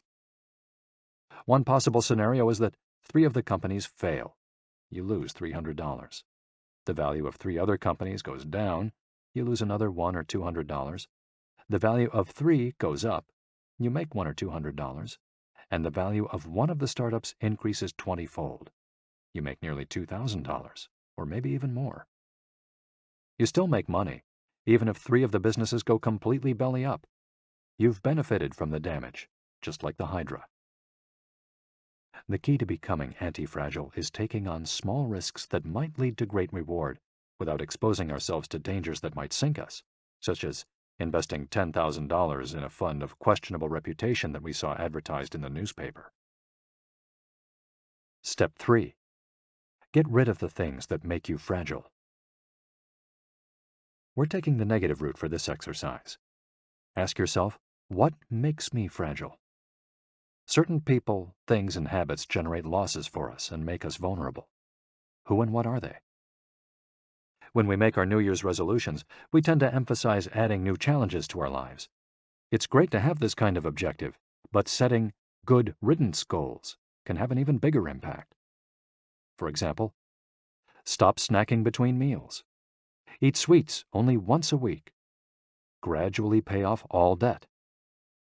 Avoid spending time with toxic people. Avoid spending time doing things we don't enjoy simply because we feel obligated to do them. Spend no more than 20 minutes on Facebook each day. To build resilience into our lives, we shouldn't fear adversity because each setback is an opportunity for growth. If we adopt an anti-fragile attitude, we'll find a way to get stronger with every blow, refining our lifestyle and staying focused on our ikigai.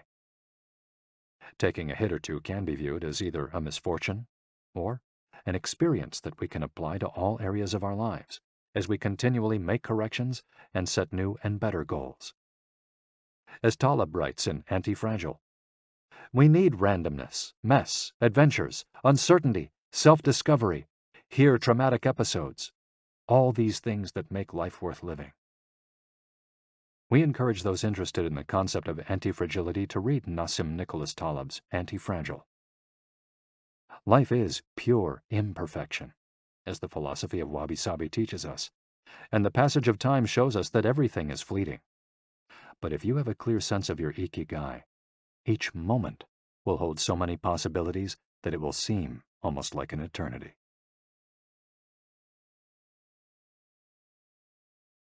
Epilogue.